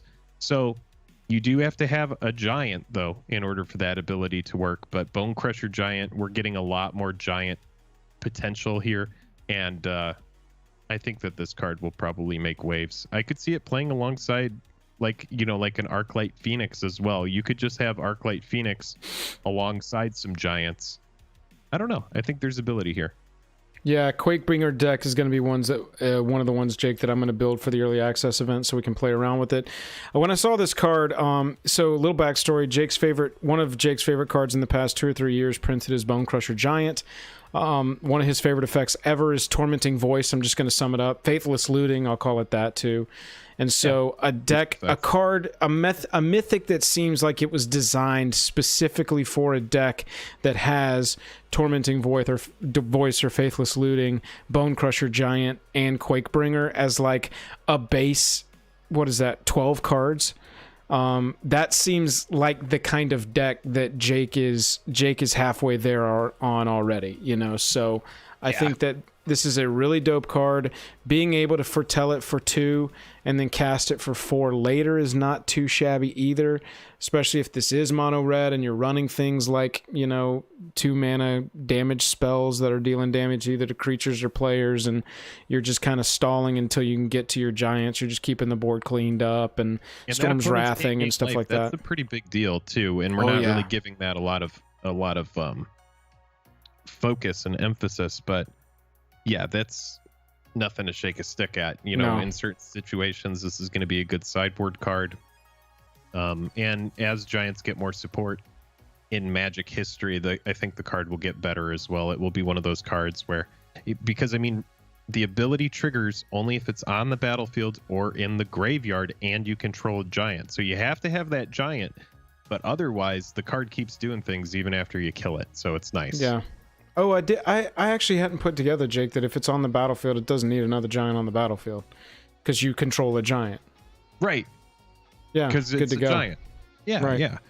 Beginning of your upkeep. It's nice. Yeah, it's really good.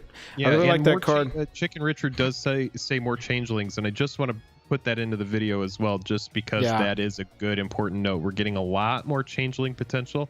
One of our favorite cards, Maskwood Nexus, which we're going to talk about, creates changelings as well. So I mean, that's a pretty big token to create, which is something that's every creature type. Pretty big deal. Yep.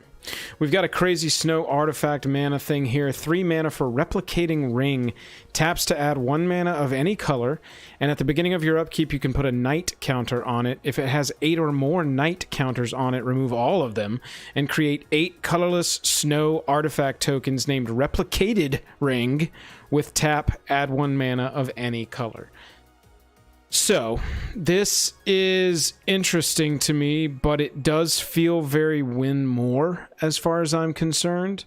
If you've gone 8 turns, you used your third turn to play Replicating Ring, and then you've gone 8 more turns, so you're at 11 turns, and then you get 8 more mana on your 11th turn. I don't know. It seems very strange. You win the game.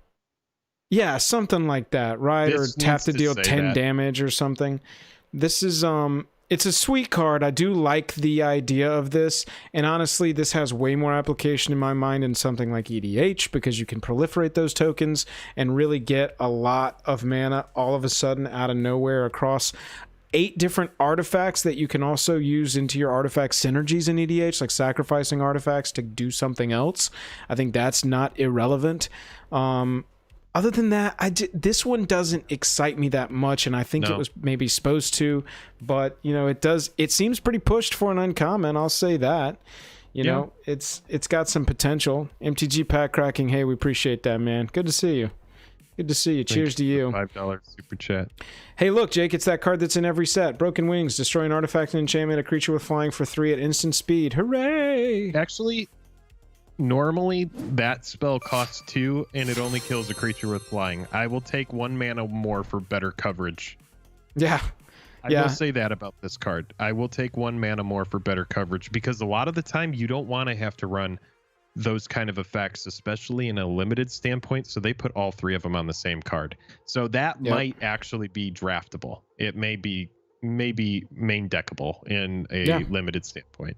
So 1 green, 3 other for Spirit of Alderguard. It's a bear that comes in and grabs you a snow land out of your library, puts it into your hand, and it gets +1/+0 for each other snow permanent. So limited snow definitely wants Spirit of the Alderguard. Past that, I'm not really sure about it. 2 mana for an aura. Steel. I'll say this one. 1 white, 1 other for enchant creature. Enchanted creature gets +2/+2, and for 1 white, 1 other, exile this from your graveyard. Return another target aura equipment card from your graveyard to your hand. So I think this is like the kind of thing where like auras decks are going to want like 1 or 2 copies of it. There's a little bit of versatility. It's a little bit expensive for anybody that's trying to just cast a bunch of cheap auras. Normally you like those 1 cost. Yeah, it's not a boggles card. it might be a Boggles card though, as like a 1 of or a 2 of, if you're trying to get that specific like Daybreak Coronet back out of the graveyard, an aura that's really going to be a blowout. Like if there's one that you really need. But yeah, it's really tough with cards like these. But I do like that versatility. It does say or equipment. So in certain situations, you know, maybe like a Pure Steel Paladin or like a SRAM kind of situation, there might be some potential here. But yeah, it seems like a fine card. Very good limited card. I like that. Yeah, agreed. I think it's also good in EDH and strategies or equipment decks. I think might want something like this just to return some stuff from their hand. Reckless Crew's a sorcery to create X 2/1 Red Dwarf Berserker creature tokens, where X is the number of vehicles you control plus the number of equipment you control. For each of those tokens, you can attach an equipment to it. There's a lot going on here, and the art is silly, and I love it. I particularly I relate to this guy right here, just being like, yeah, I'm a big fan of him. But, you know, what do you got? Equipment and vehicles on the battlefield, maybe 4. That's where I would want this to really pay off, is try to get 3 or 4 so that you're getting 6 or 8 power. They are 2/1s. Yeah, they're decent. And they're decent. Doesn't crewing come off power? It does, right? Yep. So it helps with crewing for sure. In a vehicle build, this is definitely the kind of card, and as we get more vehicles added into the MTG multiverse, these are actually really nice. If you're just trying to crew vehicles and protect your reckless crew, they're ready to blow everything up, hopefully not themselves. But it is nice that they can crew big vehicles that otherwise, I don't know. I like that idea. You're suggesting that it's like you play a bunch of vehicles and the opponent thinks you can't do anything, but then all of a sudden, whoopsie daisy, here comes the Reckless Crew. I can crew them all and swing in a big swing. Yeah, I like that. That's not a bad idea. I hadn't considered that. Considered that. Finishing up Saturday here, we've got Grim Draugrs, a zombie berserker, gets +1/+0 and menace for 2 mana. Rise of the Dread Marn, Search for Glory, and Rally the Ranks. Rally the Ranks is a 2 mana, choose a creature type, Anthem. Good and makes sense in this set. You know, this is the kind of thing, being 2 mana, it actually might see some play in standard, but I think it'd be better if it just said creatures you control get +1/+1, but I doubt we'll see a card like that. Search for Glory is your standard search 'em up card to get a permanent that's snow, a legendary card or a saga card, reveal it, put it into your hand, and then you gain a life for each mana spent that's snow to cast this. Fine. I love that it goes and gets a legendary. You know, it's got EDH application there if you're playing like Super Friends or, you know, legendary subtype, whatever. I think that's playable. The Gatewatch had like Call the Gatewatch, and it had like ways to tutor planeswalkers. And I know that this has better coverage than that, but you know, any tutor that doesn't tutor for very cheap or have really good coverage on what you can tutor is going to be kind of lackluster. The coverage here is pretty good, but the tutor price is a little bit expensive. High. Plus it's slow at sorcery speed. So, you know, it's not, you're rarely going to be able to life gain on there, right? Right. Go white. When in doubt, give a white spell life gain. Rise of the Dreadmarn's the last card we're going to go over this time around for part 1 of our set review. 1 black, 2 other. Instant speed, create X 2/2 black zombie berserker creature tokens, where X is the number of non-token creatures that died this turn, and it's got a foretell casting cost of 1 black. This is an instant. Yo, this card is just Joel, like, did you shut the hell up? You're telling me about a card that doesn't exist, right? This card is... You need to shut the... What do they say? Turn off the door, shut on the lights. You need to be done talking about this card. This card is crazy. Can I tell you how much this is going to get played? I have to talk about it. I have to do it. 1 black, 2 other. I already read it. Told us what it does. But, dude, this card honestly is crazy. You can foretell this away for 2 early on in an EDH game. Let's break it down like this. Turn 1, Soul Ring this. And now the whole game, you just get to sit on it and wait for that moment. And with all the changeling stuff, with all of the random shenanigans that they're creating with this set, Maelstrom Nexus, all of these tokens are going to enter. So say your opponent goes, let's blow up the battlefield, right? We're going to blow up the battlefield. and then you say, okay, well, I'm going to cast Heroic Intervention. My side of the field gains indestructible until end of turn. Then after everything gets blown up, for your foretell cost, you're going to create X2/2 black zombie changelings because you have Maelstrom Nexus on the battlefield that are going to trigger off of all of your creatures that you saved with indestructible. Bro, this card is nuts. Yeah, it's also really good in a control shell and even 60 card constructed, quite honestly. You know, run it in a deck where you've got black and white. Foretell it early on when you have a 2-mana counterspell in hand or a 2-mana removal in hand at instant speed. Go ahead and foretell this on your turn. Leave 2 mana open. You know, eventually you're wiping the board with something crazy, and then you, for 1 black mana, EOT, Rise of the Dread Marn, my turn, and if you hit 10, you win right there if they haven't gained any life. So yeah, this is a silly card. It's got application in many different formats. I think that, you know, this and that counter spell of the cards that we've talked about tonight are the most powerful of the foretell stuff. Yeah, of the foretell stuff. I was going to say, of what we've talked about tonight, I actually really love that Boros Saga. But I'm just like, whenever I'm like, oh, it's Boros, it doesn't have the heat that it needs. But, right, you know, that's always the question. That is always the question. Let's swap back over. That's going to do it for us. Let's close the book right now. Everybody, thank you so much for watching part 1 of our set review for Kaldheim. We are going to be covering all of the cards as they come out. We appreciate it. Hit that like button. Hit that subscribe button. Jake, I'm tapped out. Other than that, you got anything else? Other than that, I am tapped out. We have talked about these cards. We're going to have another spoiler review. Oh, yeah, baby. It's going to be great. Oh, yeah. Gonna be great. We will catch you on the flippity flip.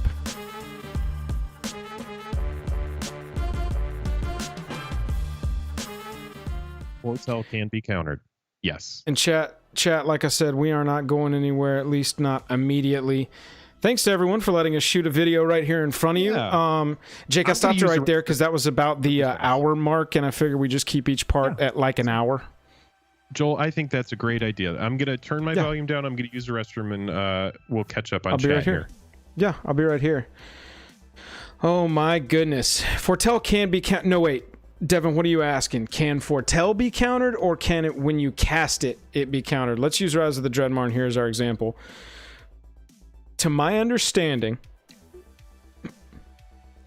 paying 2 and exiling it face down from your hand is like cycling. It just happens. It's not an effect that can be countered or anything. I don't think it's an activated ability or anything. I don't think everything goes on the stack. I think you just pay 2, exile it from your hand. Don't 100% quote me on that, but I think that it is an activated ability. That's what I'm trying to figure out. Okay, so Richard's saying it is an activated ability. It does use the same stack as cycling. Okay, all right, okay. So it's like cycling to pay the 2 and exile the card from your hand face down. But then when you cast it, essentially you're just casting the spell. It's like casting it at any time. It can be countered, it can be returned to your hand, whatever their effect is to interact with something on the stack. It just goes on the stack. Like, for instance, Rise of the Dread Marn goes on the stack as an instant.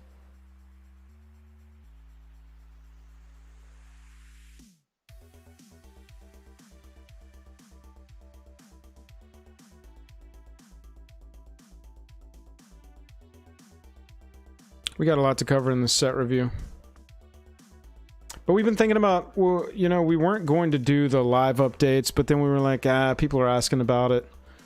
We'll do the streamed review as always, but we're trying to break it up differently. Normally we would do it every night with that day's spoilers, but I think breaking it up into hour chunks and having, you know, part 1, part 2, whatever, however many it takes to finish off the whole thing, I think that'd be better. What do y'all think? Didn't even talk about the Ox.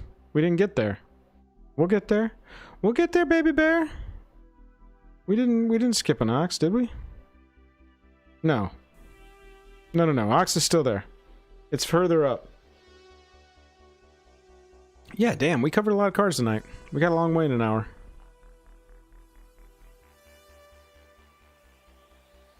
Of the cards that we looked at tonight only, what is the favorite card that y'all have seen? What's your favorite card?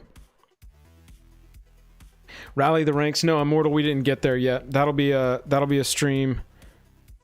Maybe Friday, maybe Saturday. Probably not Friday. Maybe Saturday. Yeah, card shop. Yeah, we're gonna wrap out the whole set review in hour chunks and see how it goes. Search for Glory. Search for Glory is your favorite one that you saw today? Really? Damn, we're so low on this card and you're so high on it. Oh, legendary sorceries? Oh, that's a cool idea, BuzzFuzz. BuzzFuzz is talking about Search for Glory can go get legendary sorceries from your library and commander. Doesn't necessarily have to be a creature or a planeswalker. Yeah. No, this card is pretty fun. Cool. That's a cool idea. Yeah, I think the card, I really do think it's good. I do. Did we catch up on chat? I know we couldn't catch up on all of it.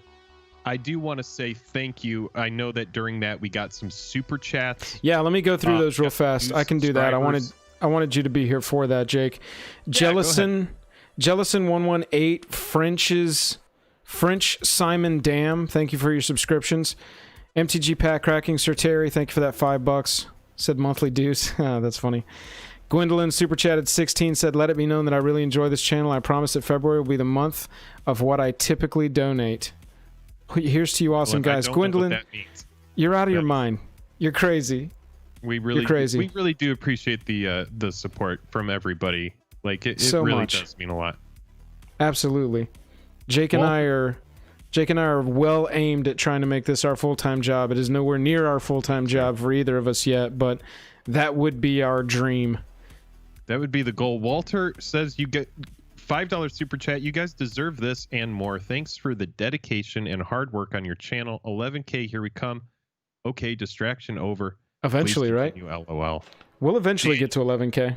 Daniel also with the $5 super chat right before Walter says keep up the good work. Daniel, we really appreciate it. And Daniel actually said this right as he entered the stream, and I didn't say anything because we were in the middle of the video.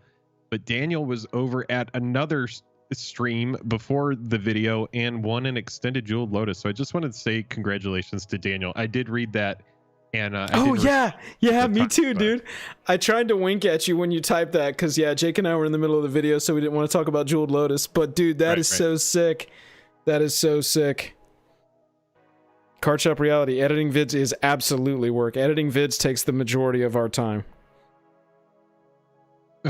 Gwendolyn says, let it be known I want you to be sitting down when I do. What is that? In response to the... I don't know. Sideshow and I said, my girlfriend and I role play a game. Don't read this comment out loud. You got to get better at glancing at these comments before you read them out loud. I just love. Okay, all right. So I'm pretty edgy. Jake did this on his stream the other day. He read something. I can't remember what it was. You like read something inappropriate and was like, ugh.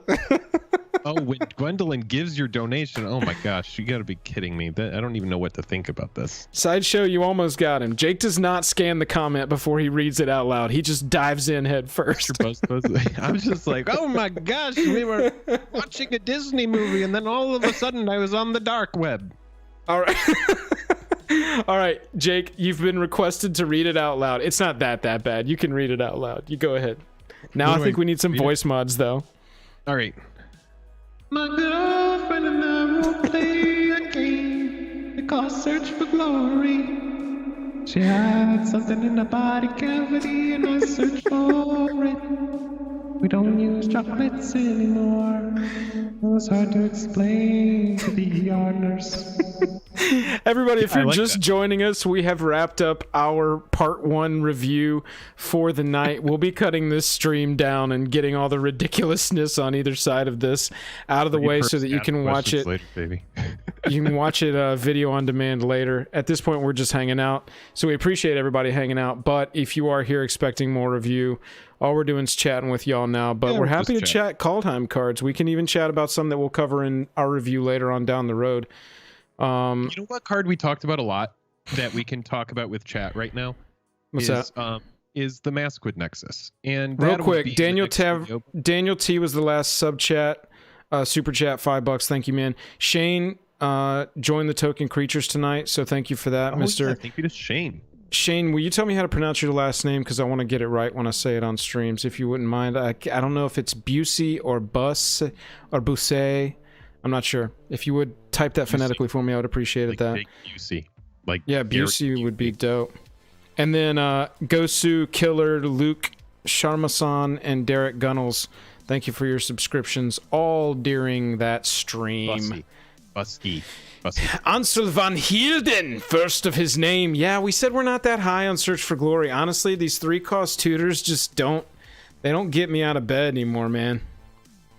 But I am thinking about it in like a junk deck now, and like just the amount of mana that Abzan or Black, Green, White have access to. Maybe it's a lot more powerful than we're giving it credit for. We'll see. I thought that people would really like...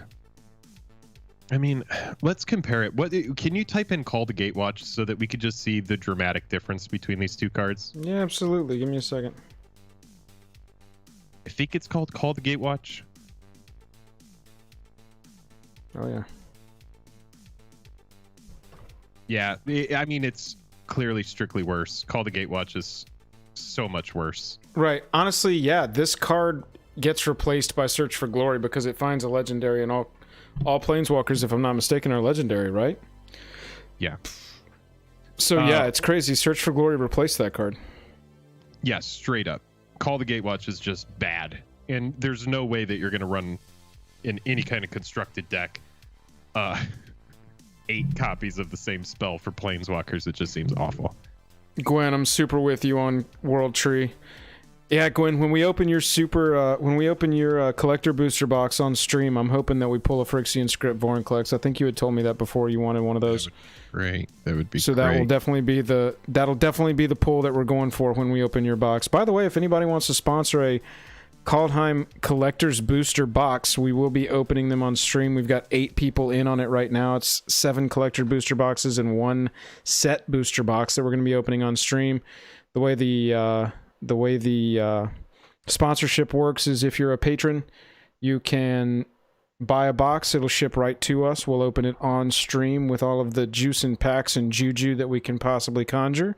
We'll stream it live so you and us and the community can watch it all at the same time, and then we'll mail you those cards on us depending on where you are in the world. So that is right. Join the Patreon at any level to be eligible for those sponsored openings. Like I said, we got 7 boxes of collector boosters for Kaldheim opening so far, and I'm so jacked to get those going, man. I'm very anticipatory of that. Yeah, I'm going to catch up on chat really quick, and then I want to tell you guys about a box opening that I've been doing really fast. Card Shop has something that they said, hey, Jake, off topic today, got my allocation numbers by email from Wizards for the next Ultimate Secret Lair, ... that will flop. I can't imagine what you're implying here. Ultimate is going to be rough, I'm guessing. We already know what the Ultimate's going to be. It's the 30, and I'm not ordering that many. Wow. Modal dual face lands. That's the next Ultimate Secret Lair. Oh, that is what it is. That is what it is. PJ, the cost of the box. You got to be a patron, so you got to join. Our lowest level is a $5 tier.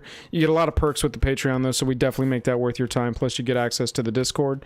But then it's, PJ, it's just the cost of the box at the time of ordering. I think yesterday the collector's boxes were like between $210 and $220. Who ordered one yesterday that can tell us how much they were? I can't remember. Oh, and look it up on my phone. $5 super chat. You are wrong about Search for Glory. That's probably true. Maybe. That's probably true. I'll talk about this really quick. Currently on Tuesdays and Saturdays, and there will be an episode this Saturday, which is Foil Quest, where we search for Foil Amano Liliana. So if you are interested in that, again, you have to be a patron. It's $5 to sign up, access to Discord, all the bells and whistles, and then you can set up a box opening. We have had some pretty spicy boxes. Chicken Richard, who's hanging out in chat, sponsored one of the boxes and pulled a foil alternate art Ugin and a foil alternate art Narset in the same box. Absolutely unreal. We have pulled some Amano Lilies, but we have not pulled any of the foil Amano Liliana. If you're interested in setting that up, jump on Patreon, reach out to us. We'll get that going as well. If you feel lucky, if you think you can pull well. Kaldheim collector's boosters. Yesterday I was buying them at 222. So PJ, essentially how it goes is you PayPal us the money, we buy it on your behalf, ships to us, we open it, and then we ship it to you once we've opened it on stream. There's a good marination process, so you're pretty sure your box has time to marinate before it gets opened. We are all about the ritual here at Jake and Joel are magic. Jake, look how close we were to Maskwood Nexus. This will be one of the first cards we talk about in part 2 of the set review. Oh yeah, sorry, I was catching up on chat. No, yeah, go ahead. What is the price going to be for the Secret Lair modal dual faced? Is it I'm pretty same sure price? Yeah, I'm pretty sure. No. They can't imagine that the power level of those cards is equal. If those modal dual face cards were searchable by the land type, then maybe, but they're not.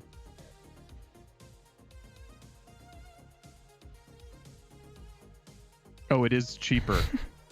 I think it'll be 30. Ready for this, Jake? Like the first Secret Lair Ultimate Edition, Ultimate Edition 2 will arrive in a beautiful commemorative box that can be used for display. We just triggered Jake, so everybody watch out. I don't understand that.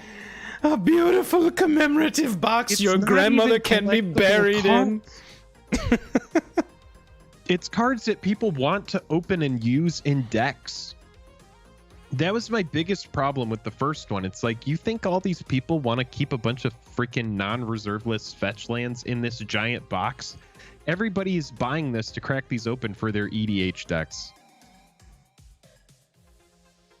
That's ridiculous. And these are all new art because they showcase the opposite plane of what the card was released, the set that the card was released in, if that makes sense. So the Zendikar ones show Kaldheim art, and the Kaldheim ones are going to show Zendikar art, so you can have a full set of ones all from your favorite plane. Yeah, exactly. I don't know. I can't wait to make the Is Ultimate Edition Part 2 worth it. Because that's going to be a real quick no, and then we'll get out of there. Oh my god. That video might just need to be a meme. I don't even know if that needs to be a real video. Yeah, food time. I'm with you, man. I've always hated any of the land special editions that don't come with like 10 of the land, which has never happened, so I always hate them because good morning, Joel. Good evening, Jake. Hello. Sorry. That's true. Because I just don't understand, you know, am I going to buy 10? Am I going to buy 10 of them so I have at least 10 of these lands? Am I probably going to need 12 to 14 in different applications? Yeah.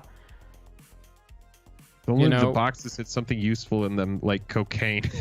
You should. Damn it. I tried not to read it, and then I saw the ellipsis, and I was like, oh, that's the end of that sentence. Card Shop Reality, yes, Joel, do a Guys, second bit. Jake is like Ron Burgundy. He will read whatever you type into the chat. Yet another Secret Lair I am not going to order. Gwen, you do have it right on that one. I'm not going to order it either. Gwen, we're right there with you. It. We'll stand on the picket line with you with our signs. This is dumb. This is dumb. Like, come on. Only if they have a playset of the lands in the Secret Lair. Again, I think the modal dual face card lands are not as good in Commander because you only get one color at a time. Right. I personally no, Card Shop, you didn't derail the discussion at all. That's why we wanted to hang out tonight. Honestly, we've been toying around with the ideas of doing more of just these kind of general Q&A discussion streams because we have a lot of fun doing them. No, you're not derailing it. We, you know, I mean, what's been our main tenet, man? Transparency and interaction. That's what we love. Yeah, we're not gonna. When we're filming a video, like, we can't catch up on all chat. There's like things that I'm reading during the video that I really want to respond to, but just for the continuity of the video and it was a good note. It was one of the first notes that we got when we started doing these like live to tape during live stream videos.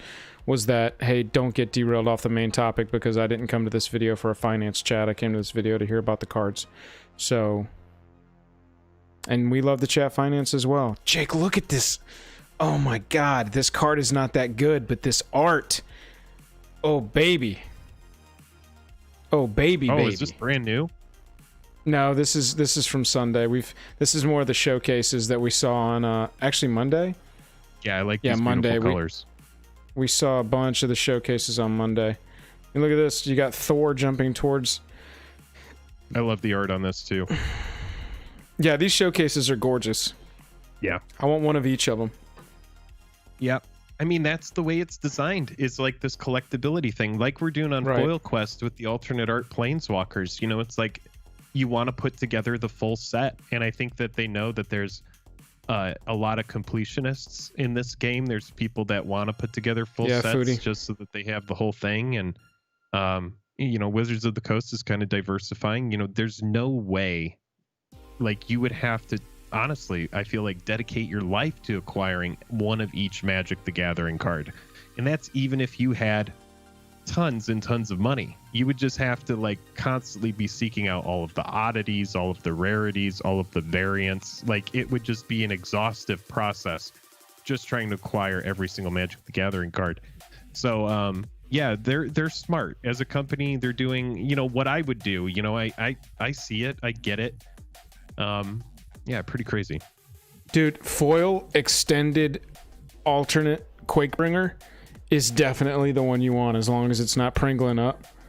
Because those colors with that brightness behind him in foil, and then the lightness of the color coming out of the mouth, that foil is going to pop. It's gonna pop. Yeah, I completely agree with you. I think the card is you know, I actually I know that it will pop in foil, but what I've become more attracted to is actually the extended cards that aren't foil, just because I've seen that curling it so bad. But when they fix it, I will be much more into the extended art foils. Like, I want playable cards, and especially as CEDH, the new thing, like as CEDH is like driving, and I know we shouldn't be talking about MTG Finance, but that's what we do here at Jake and Joel or Magic. We talk about it. And when yeah, that's fine. They just aren't interested in us, and that's okay. But I will say that as competitive EDH and as competitive formats become like the standard and the staple, you don't want a card that stands out in that. You don't want to risk it and put a foil in. And most people who play EDH, it's a casual thing. You know, you can have foils in your deck, but when it does come down to like a tournament kind of thing, you can't have any kind of risky thing. So if you want those variants and you want that pimp factor, until they figure out the foil problem, it's just best to go with non-foil cards. I completely agree. Nope. Yeah, I completely agree. They've got to fix it. It's got to be something that's fixed. Maybe it's something that'll never be fixed, and we'll be talking about it forever, but we shall see. God, you want to talk about cool art and foil? This is probably going to be the bombest looking foil in the entire deck. We're going to talk about that later in the review when it happens, but I'm just kind of glancing through the arts now.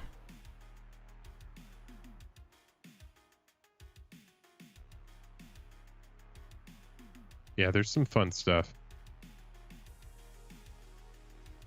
Ansel says, my pimp factor is always non-foil. Brody, my shit was broken for a sec. The etched cards are holding up well, Ansel. I can co-sign on that. Although the etched cards are holding up well, I will say that the etched cards, I would be fine if Wizards of the Coast was like, hey, we realized that the etched cards are not curling up, and we're going to move our foil treat to those until we figure out what's going on with normal foils. I'd be fine with that. Yeah, here, look. I mean, it's kind of hard to see, but this is a edged foil Ludovic. It's only been in a plastic sleeve, and look at that. You could balance a table on that. It's so flat. Yeah. And there is something about the Japanese cards as well that I've been opening, and there's just a difference in card quality. It's just the foils that I'm opening on Foil Quest are not curled right out of the pack. They're just not. And it's funny because we're paying a premium for these collector products. We're paying $20 to $25 a pack, and all of our commons are just curled right out of the pack. It's unacceptable. Daniel says a few years ago there was a magazine that gave a prize that was one of each Magic card. Imagine doing that today. Gosh, that's crazy. Gwendolyn agreed, and I don't believe that the foil issue will ever be fixed. Yep. Me either. Robert, the old school foils don't have the Pringle problem. I agree. Maybe they should return to that method. I think it's all about saving money. Brody, the edge treatment is fantastic. I agree. Ansel, these frames in Kaldheim would be sick with the edge treatment. I agree with you. We'll have to see them when we finally get cards in hand. Have we seen any of the etched cards in hand yet? Have there been any leaks? Etched? Or not etched, foil. Any of the foil showcase cards. These foil showcase cards. I mean, you want to see this? Look at this. Look at this from Commander Legends. So this is a Hans Eriksson from... It was being stored inside a deck box with a bunch of other rares, okay? In the middle of the stack. Here, I want to see it. And it's like...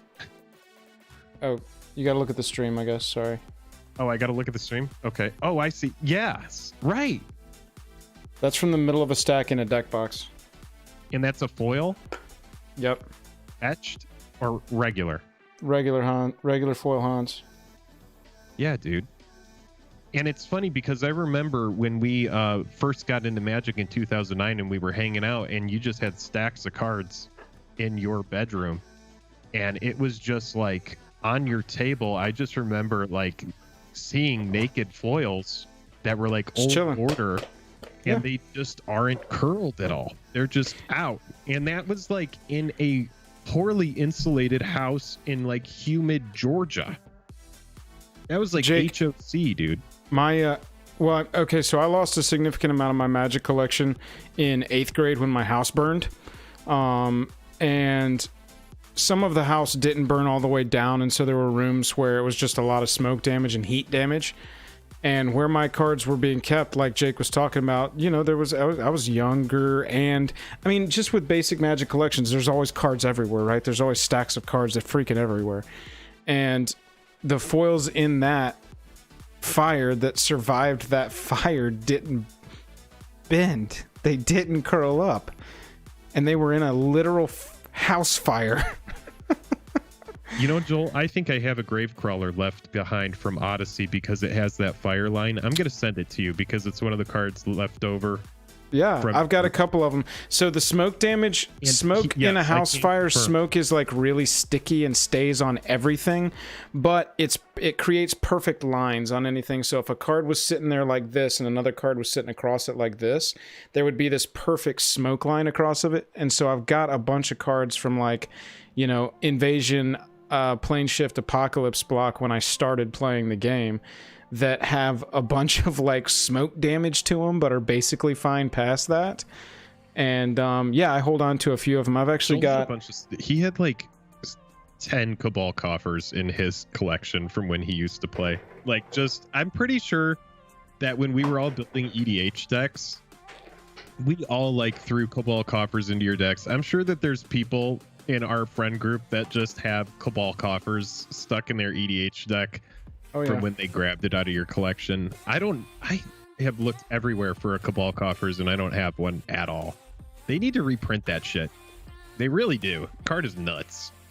Yeah, that one's got to get a reprint for sure. Yeah. I'm looking. I kept a few of the smoke damaged cards. A lot of them were with nothing, so we didn't worry about holding on to them. But I've got this card called Bomb Squad from back in the day. Oh, here it is. And I've got a regular one to compare it to. This is perfect. I can't believe this came up tonight. This is old part of my story. Do we do a giveaway? I'm feeling it. I think I need to look. You're always feeling a giveaway. Okay, so you see what this looks like, guys? This is the normal Bomb Squad in my right hand. And then in the left hand, there's the smoke damaged Bomb Squad. And so you can see it added this whole, like, it was like an altar on some of these cards before I ever knew about altars or wanted to alter anything. And it's such a strange strange looking effect because it's just this layer over it. I know it's kind of hard to see. Do you have one with the line across it by chance? I'd have to look. Someone who is a layman who doesn't know much about the game or can't focus on like, oh, I wonder if this was external. Like the ones that looks where it just has the line across, it looks like a misprint. It literally looks like the kind of thing that could be a misprint, and you don't want that. Tell me it's a misprint, I'd believe it. Yeah, exactly. Exactly. Food time, it's just like, yeah, it's crazy.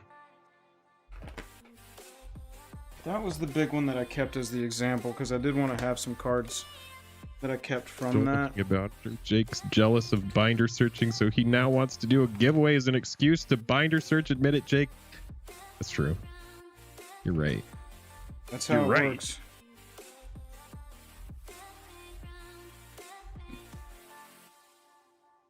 Oh, and it's across a nut collector, Jake. I do.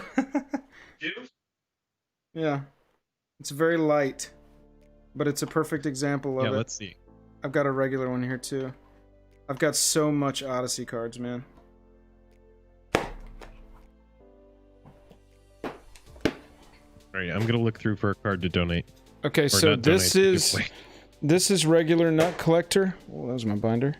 This is regular nut collector there, and then this is the smoke damaged one. If you can see up at the casting cost, there's that line across the top that's kind of shadowy. Yeah, I can see it. Yeah, if someone didn't know, they might be like, "Whoa, what is this? Is this some sort of weird misprint?" Yeah, so that's kind of what it looked like with the smoke damage from the cards that survived the fire. Is that line, like this card would have been laying across this card, you know, kind of like this. Yeah. And it would have taken all of the smoke damage, and then Chicken Richard, I might have basic lands like that, but you know, it's just kind of an interesting thing that happened. I don't have the bulk of my collection. So my collection has gone through some cullings. The first big culling was when our house burned, and that lost me about half the collection I had at that time.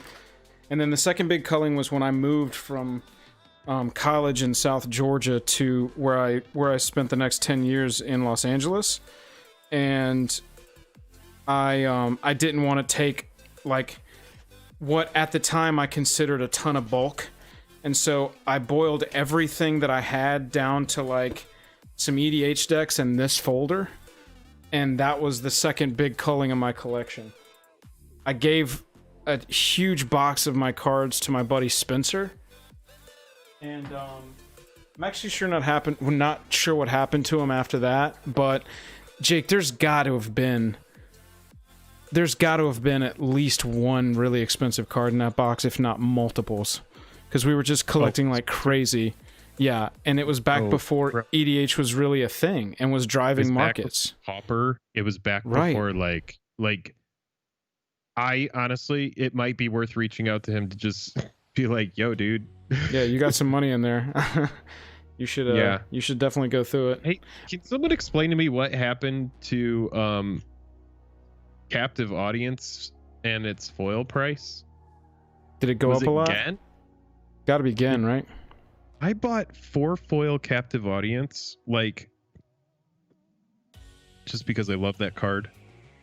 And they're just all, like, near mint copies. I bought them for maybe, like, $2 a piece. I was just like, maybe this card will do things. What the hell happened to that foil price? Jake, I'm gonna go take a bio if you want to entertain. We'll do a giveaway when you get back, and then I'm gonna pop off. Okay, that sounds good. I know it's getting super late over there. We'll go ahead and close it on down.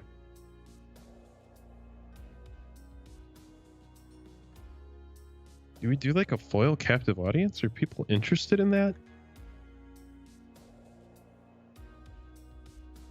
There's got to be something fun here. Ooh. This one looks fun.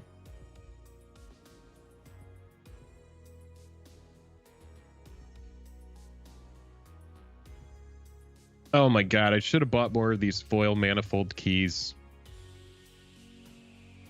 I knew it. I knew it was freaking good. I knew it. I bought this foil manifold key for like $1. I knew I should have bought more of those. All right, let me go to chat. Now that people are saying stuff. All right, let me catch up. Catch up on chat. I want the captive audience. Close the book, as they say. Same. Being the only foil available makes it a target for a price lift. That's right. I have a non-foil. I'm only interested in that languish. That luscious head of hair. I don't know what captive audience is. Walter, you've got Google at your fingertips. But it is a very powerful enchantment that you can reanimate once it's done. I'm looking through. I'm going to find something fun that we can give away here.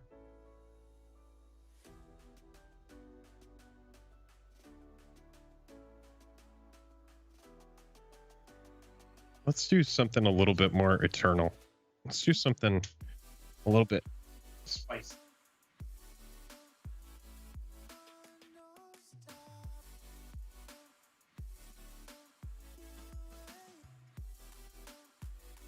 Captive audience is easy to sneak into play, and in Commander that is huge. Captive audience is one of my favorite curse enchantments. Manifold key is slotted into Urza. Other artifact builds to foils is silly. If it's a Shadow Spear, I'll enter the contest.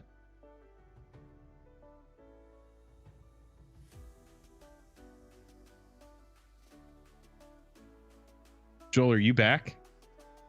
Oh, never mind. He's up there.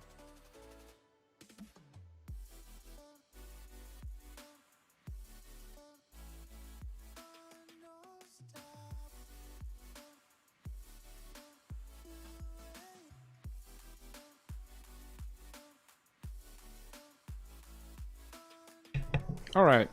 Did you decide what we're giving away? I'm looking for the right card. Just give me a sec. You got a sec, brother. I'm in no rush. I'm looking for the right I want to talk to these people hanging out. I got to tell them.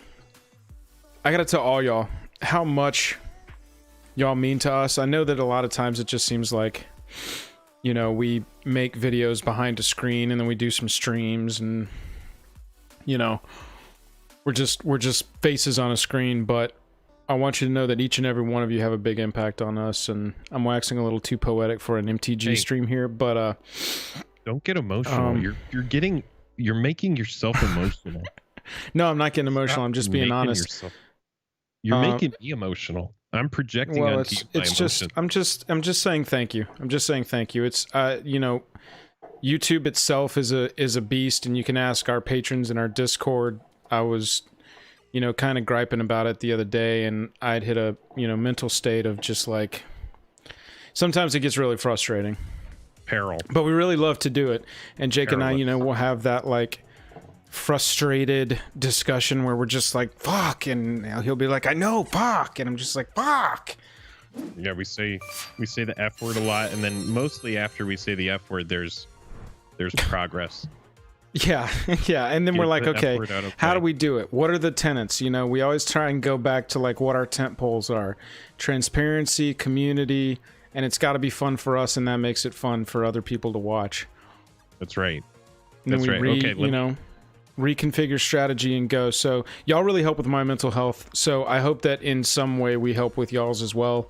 It's a, you know, uneasy time to deal with mental health right now, and so I have to tell y'all, and I want to make sure you know very honestly that y'all have a positive impact on my mental health. So just wanted to say thank you.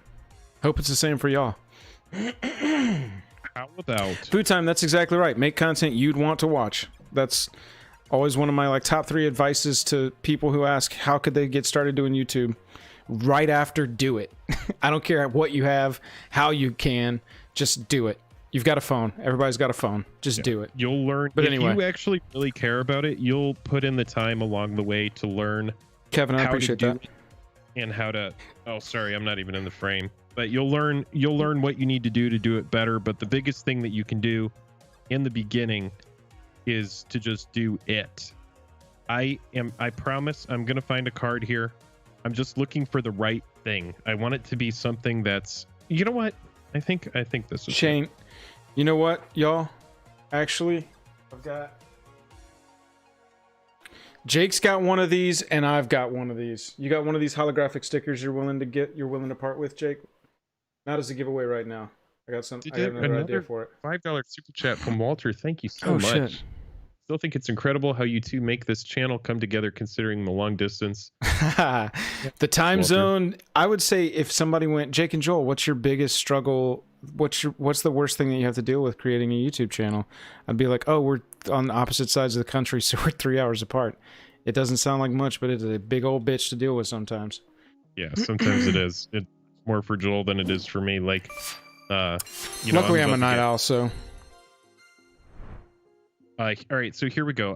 Let's just do a little foil command tower, dude. Oh shit. Foil command tower. No, can I enter this one? Don't everybody freak out. It's just the one from Commander Legends. Regular border, but we are all about Commander here. And this was actually the command tower. It's the foil that I opened in my Commander Legends booster box where I cut my hair. So it's a little bit of a nice. You got to sign it. Fun. Yeah, I mean, if you want me to sign it, I'll sign it. I'll sign it for you. But it is from a video, the one where I cut my hair, and it's a little part of the channel, a little piece, and a little thing that says thank you.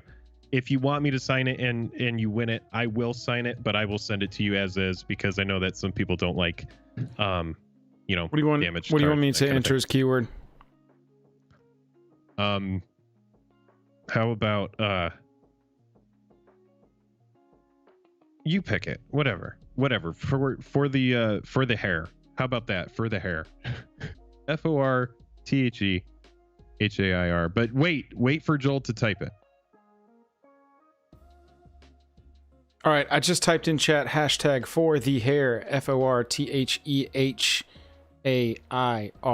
Type in chat hashtag for the hair, and that will enter you in to win this giveaway. You got about 4 minutes. What I was going to say, Shane. Oh, Shane, yeah. Essentially we got 2 stickers left. We had called this giveaway kaputs, but if anybody here was thinking about joining the Patreon, here's a little thing that might entice you to do it. I got 1 sticker, Jake's got another sticker, and we'll give the next 2 people to join the Patreon one of our holographic stickers, even though we had ended that one. Stream special tonight. Join the couple left over. Bikini wax sideshow on acid. Oh my god. Yeah, the bikini wax stream is if Jake we got to get an alpha box. Sideshow on acid. If we ever meet up in Vegas, let's go get some beers, man. Oh my god. God, that's something we could have maybe done this year, was like a patron hangout at Vegas if we were allowed outside. Hashtag for the eyeliner. Or the eyeliner.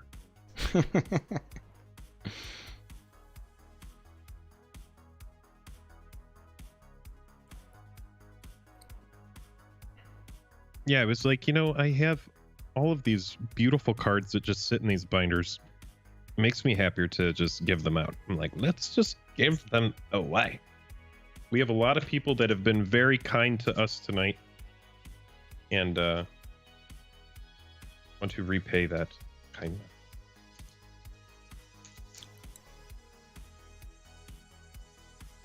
Get it sleeved up because we know that these Commander Legends cards, as soon as you take them out of the binder, the air gets to them and they have a very short half-life. But I do take care of my foils. The notable ones, I put them in sleeves immediately, so it should say nice and flat for you.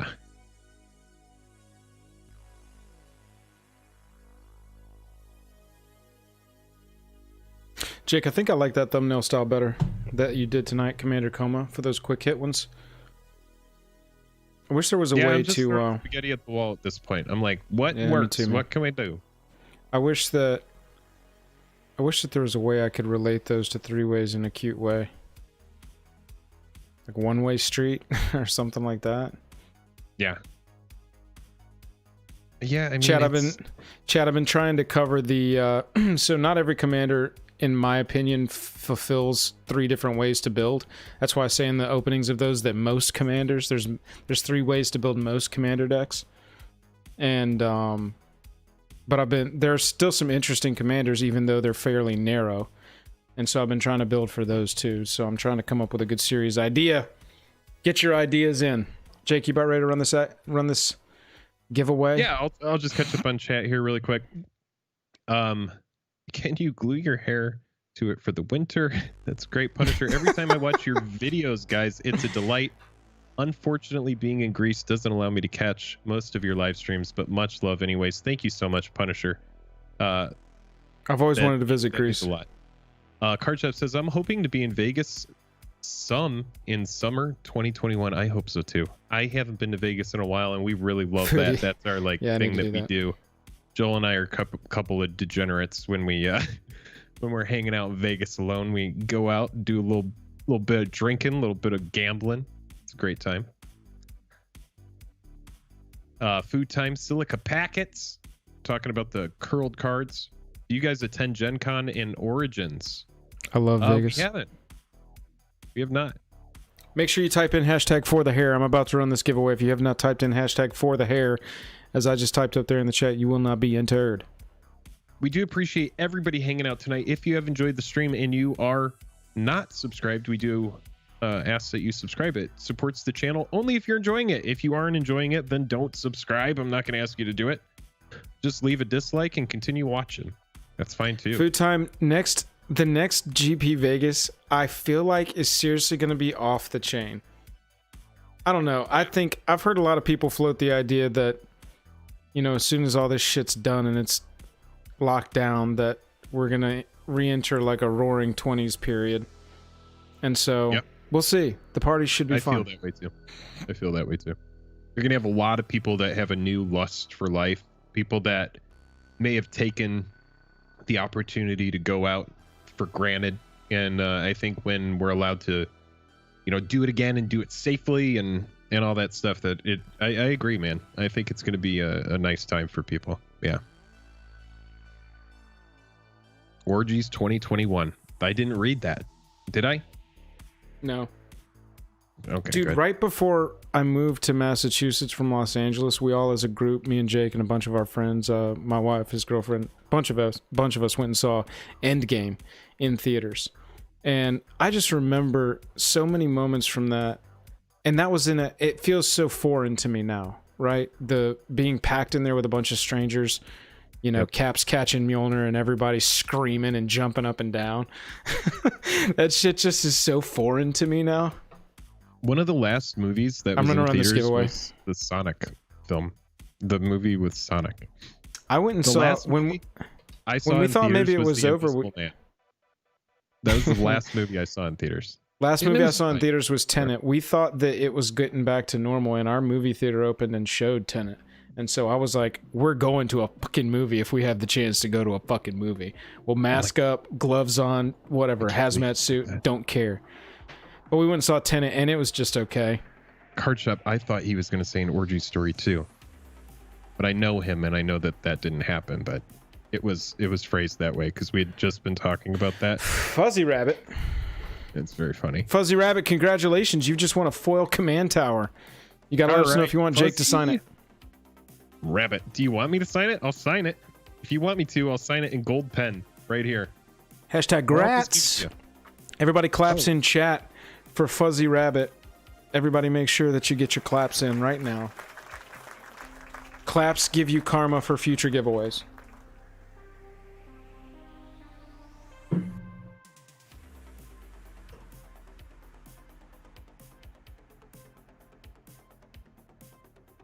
I'm looking for Fuzzy Rabbit. Fuzzy Rabbit hasn't chatted tonight, it says. There it is. Would like it signed. You're muted. You're muted. Jake, you're muted. Oh, whoops, I'm muted. Congratulations to Fuzzy Rabbit. Sideshow and Acid. Oh, fuck you, Rabbit. I wanted his hair.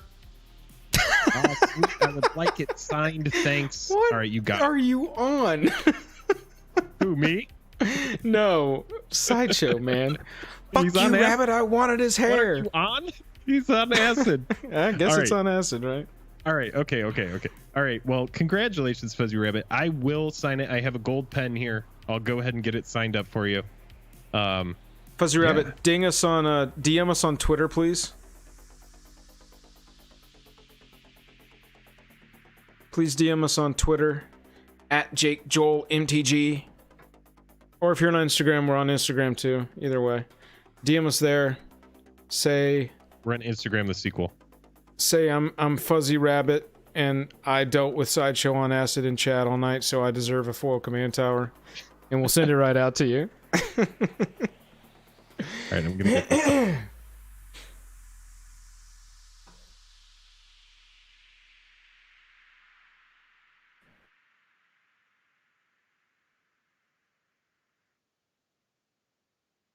All right, Jake. You ready for me to play the outro music? You got anything else to say to these token creatures? I don't. I just want to say thank you so much to everybody for the support. We'll be back. Look out for part 2. Signed command tower coming to you, Fuzzy Rabbit. Everybody look out for part 2. We'll be streaming that in the next few days. Probably won't be tomorrow night, but it will be soon. I think that means that it's time to start the outro song.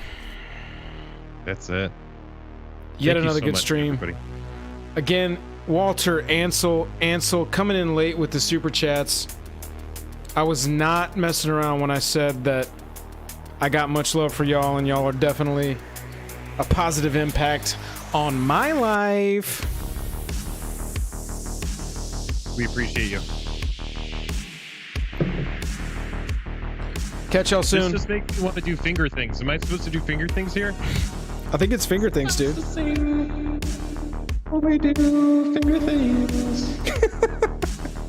Finger things while we sing. You enjoy the stream. Alright. Okay, I'm calling it there. This is getting out of hand. Love you all. Mean it. Go join our Patreon.